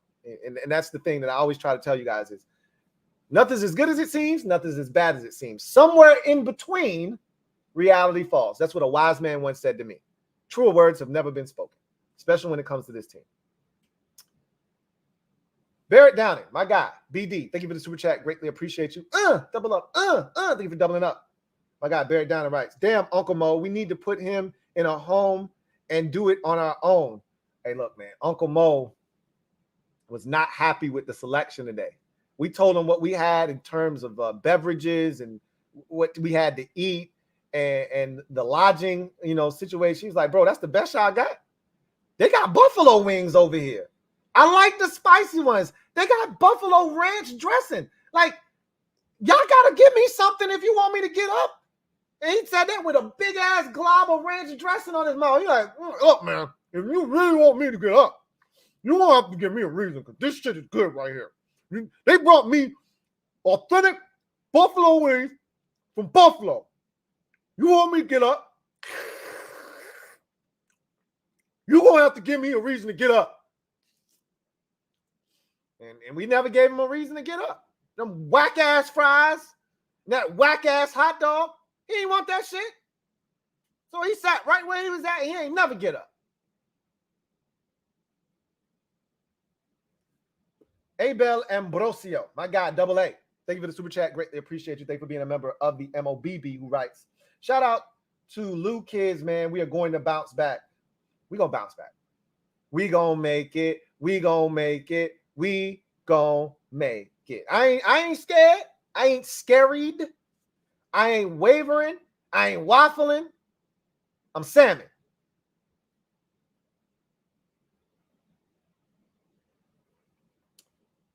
Derek B, thank you for the super chat. Greatly appreciate you. Double up. Thank you for doubling up. Who writes, Sam or O-line? If sacks aren't fixed, we will be asked. Yeah, that's facts. And again, you left out one big component, and I think you just got here, but EB is at the top of that list. I think it starts with the offensive line because whatever EB draws up, you got to make it work. But after that, EB has to realize what's going on, and he's got to adjust because the sacks are on both right now. Let's take a look at the Cardinals. Okay. A little touchdown. Wait a minute. Dallas is in trouble. Them boys is in some trouble. Okay. I still think they're going to win that game. But They in some trouble. Bloodshot Sports, thank you for the super chat. Greatly appreciate you. Bloodshot Sports writes, was that Sam and EB or was that Pat, Ramsey, and Steve Spurrier? Hashtag flashback. You could have had me fooled a little bit there. All we was missing was, that's all we was missing. That's it. DC Fan 88, thank you for the super chat. Greatly appreciate you. DC 88 writes, DC Fan 88 writes, I think we left Uncle Mo in Denver, Lou. We might have. He came, he made the trip, but again, he had some buffalo wings. He wasn't getting up. We didn't have nothing to entice him to get up and walk across the field. Video channel, thank you for the super chat. Greatly appreciate you. Double up. I think that's a double up. Might be a triple up. Video channel writes, Uncle Mo had his cap on midway through the fourth, laughing with Buffalo on the sideline. He was kikiing. He was definitely over there kikiing with Josh Allen and Stephon Diggs over on the sidelines, just having a good old time. A good old time. It's a damn shame. Anyway, I digress. That was the last super chat. Disappointed in the performance today, but I'm not deterred. Right? It's one loss. You're 2-1. No one said we were going undefeated this season. I would prefer to put a much better fight than this, but at the end of the day, it's one loss. You move on, and you find a way to bounce back next week. You got a big one. You got no time to sulk. You got no time to cry about spilt milk. You got the Philadelphia Eagles next week at their place with a chance to make a statement next week. Same statement we could have made this week, we can make it next week. That we're not going nowhere, that we're going to be here, and we're going to be a team to be reckoned with. You can either go there and do the shit we did today, and then you can start thinking, hey, maybe this ain't it. Maybe we ain't shit. Or you can go there next week, fight your ass off, collectively drag your ass across the finish line first, and be 3-1 with a chance to have a quick turnaround against a struggling Bears team and make it 4-1. Your choice. We're not at a fork in the road right now in the season, but this is an important type of game because we're going to find out what the hell this team's made out of. That's what we're going to find out. We're going to find out what this team's made out of. You got the dog shit beat out of you, kicked out of you today. What you going to do? You going to stay in that fetal position, curled up, waiting for the next kick to come? Or are you going to get up and get ready to fight? We're going to see. Anyway, enjoy the rest of your evening. I'll be back for the Sunday night game, Steelers and Raiders. I'm about to go watch the rest of this Cowboys game. Those bastards are on the ropes. I hope the Cardinals can hold on. I still don't think they will, but that would be so awesome if they ass go down as well and they're not undefeated by the time we get to Wednesday night and the Super Friends stream. Anyway, I digress. You guys get out of here. Enjoy the rest of the evening, and I will see you guys tomorrow if you're a Commanders fan for Commanders Nightly News. For the rest of you, I'll see you later on tonight after Steelers and Raiders. Enjoy.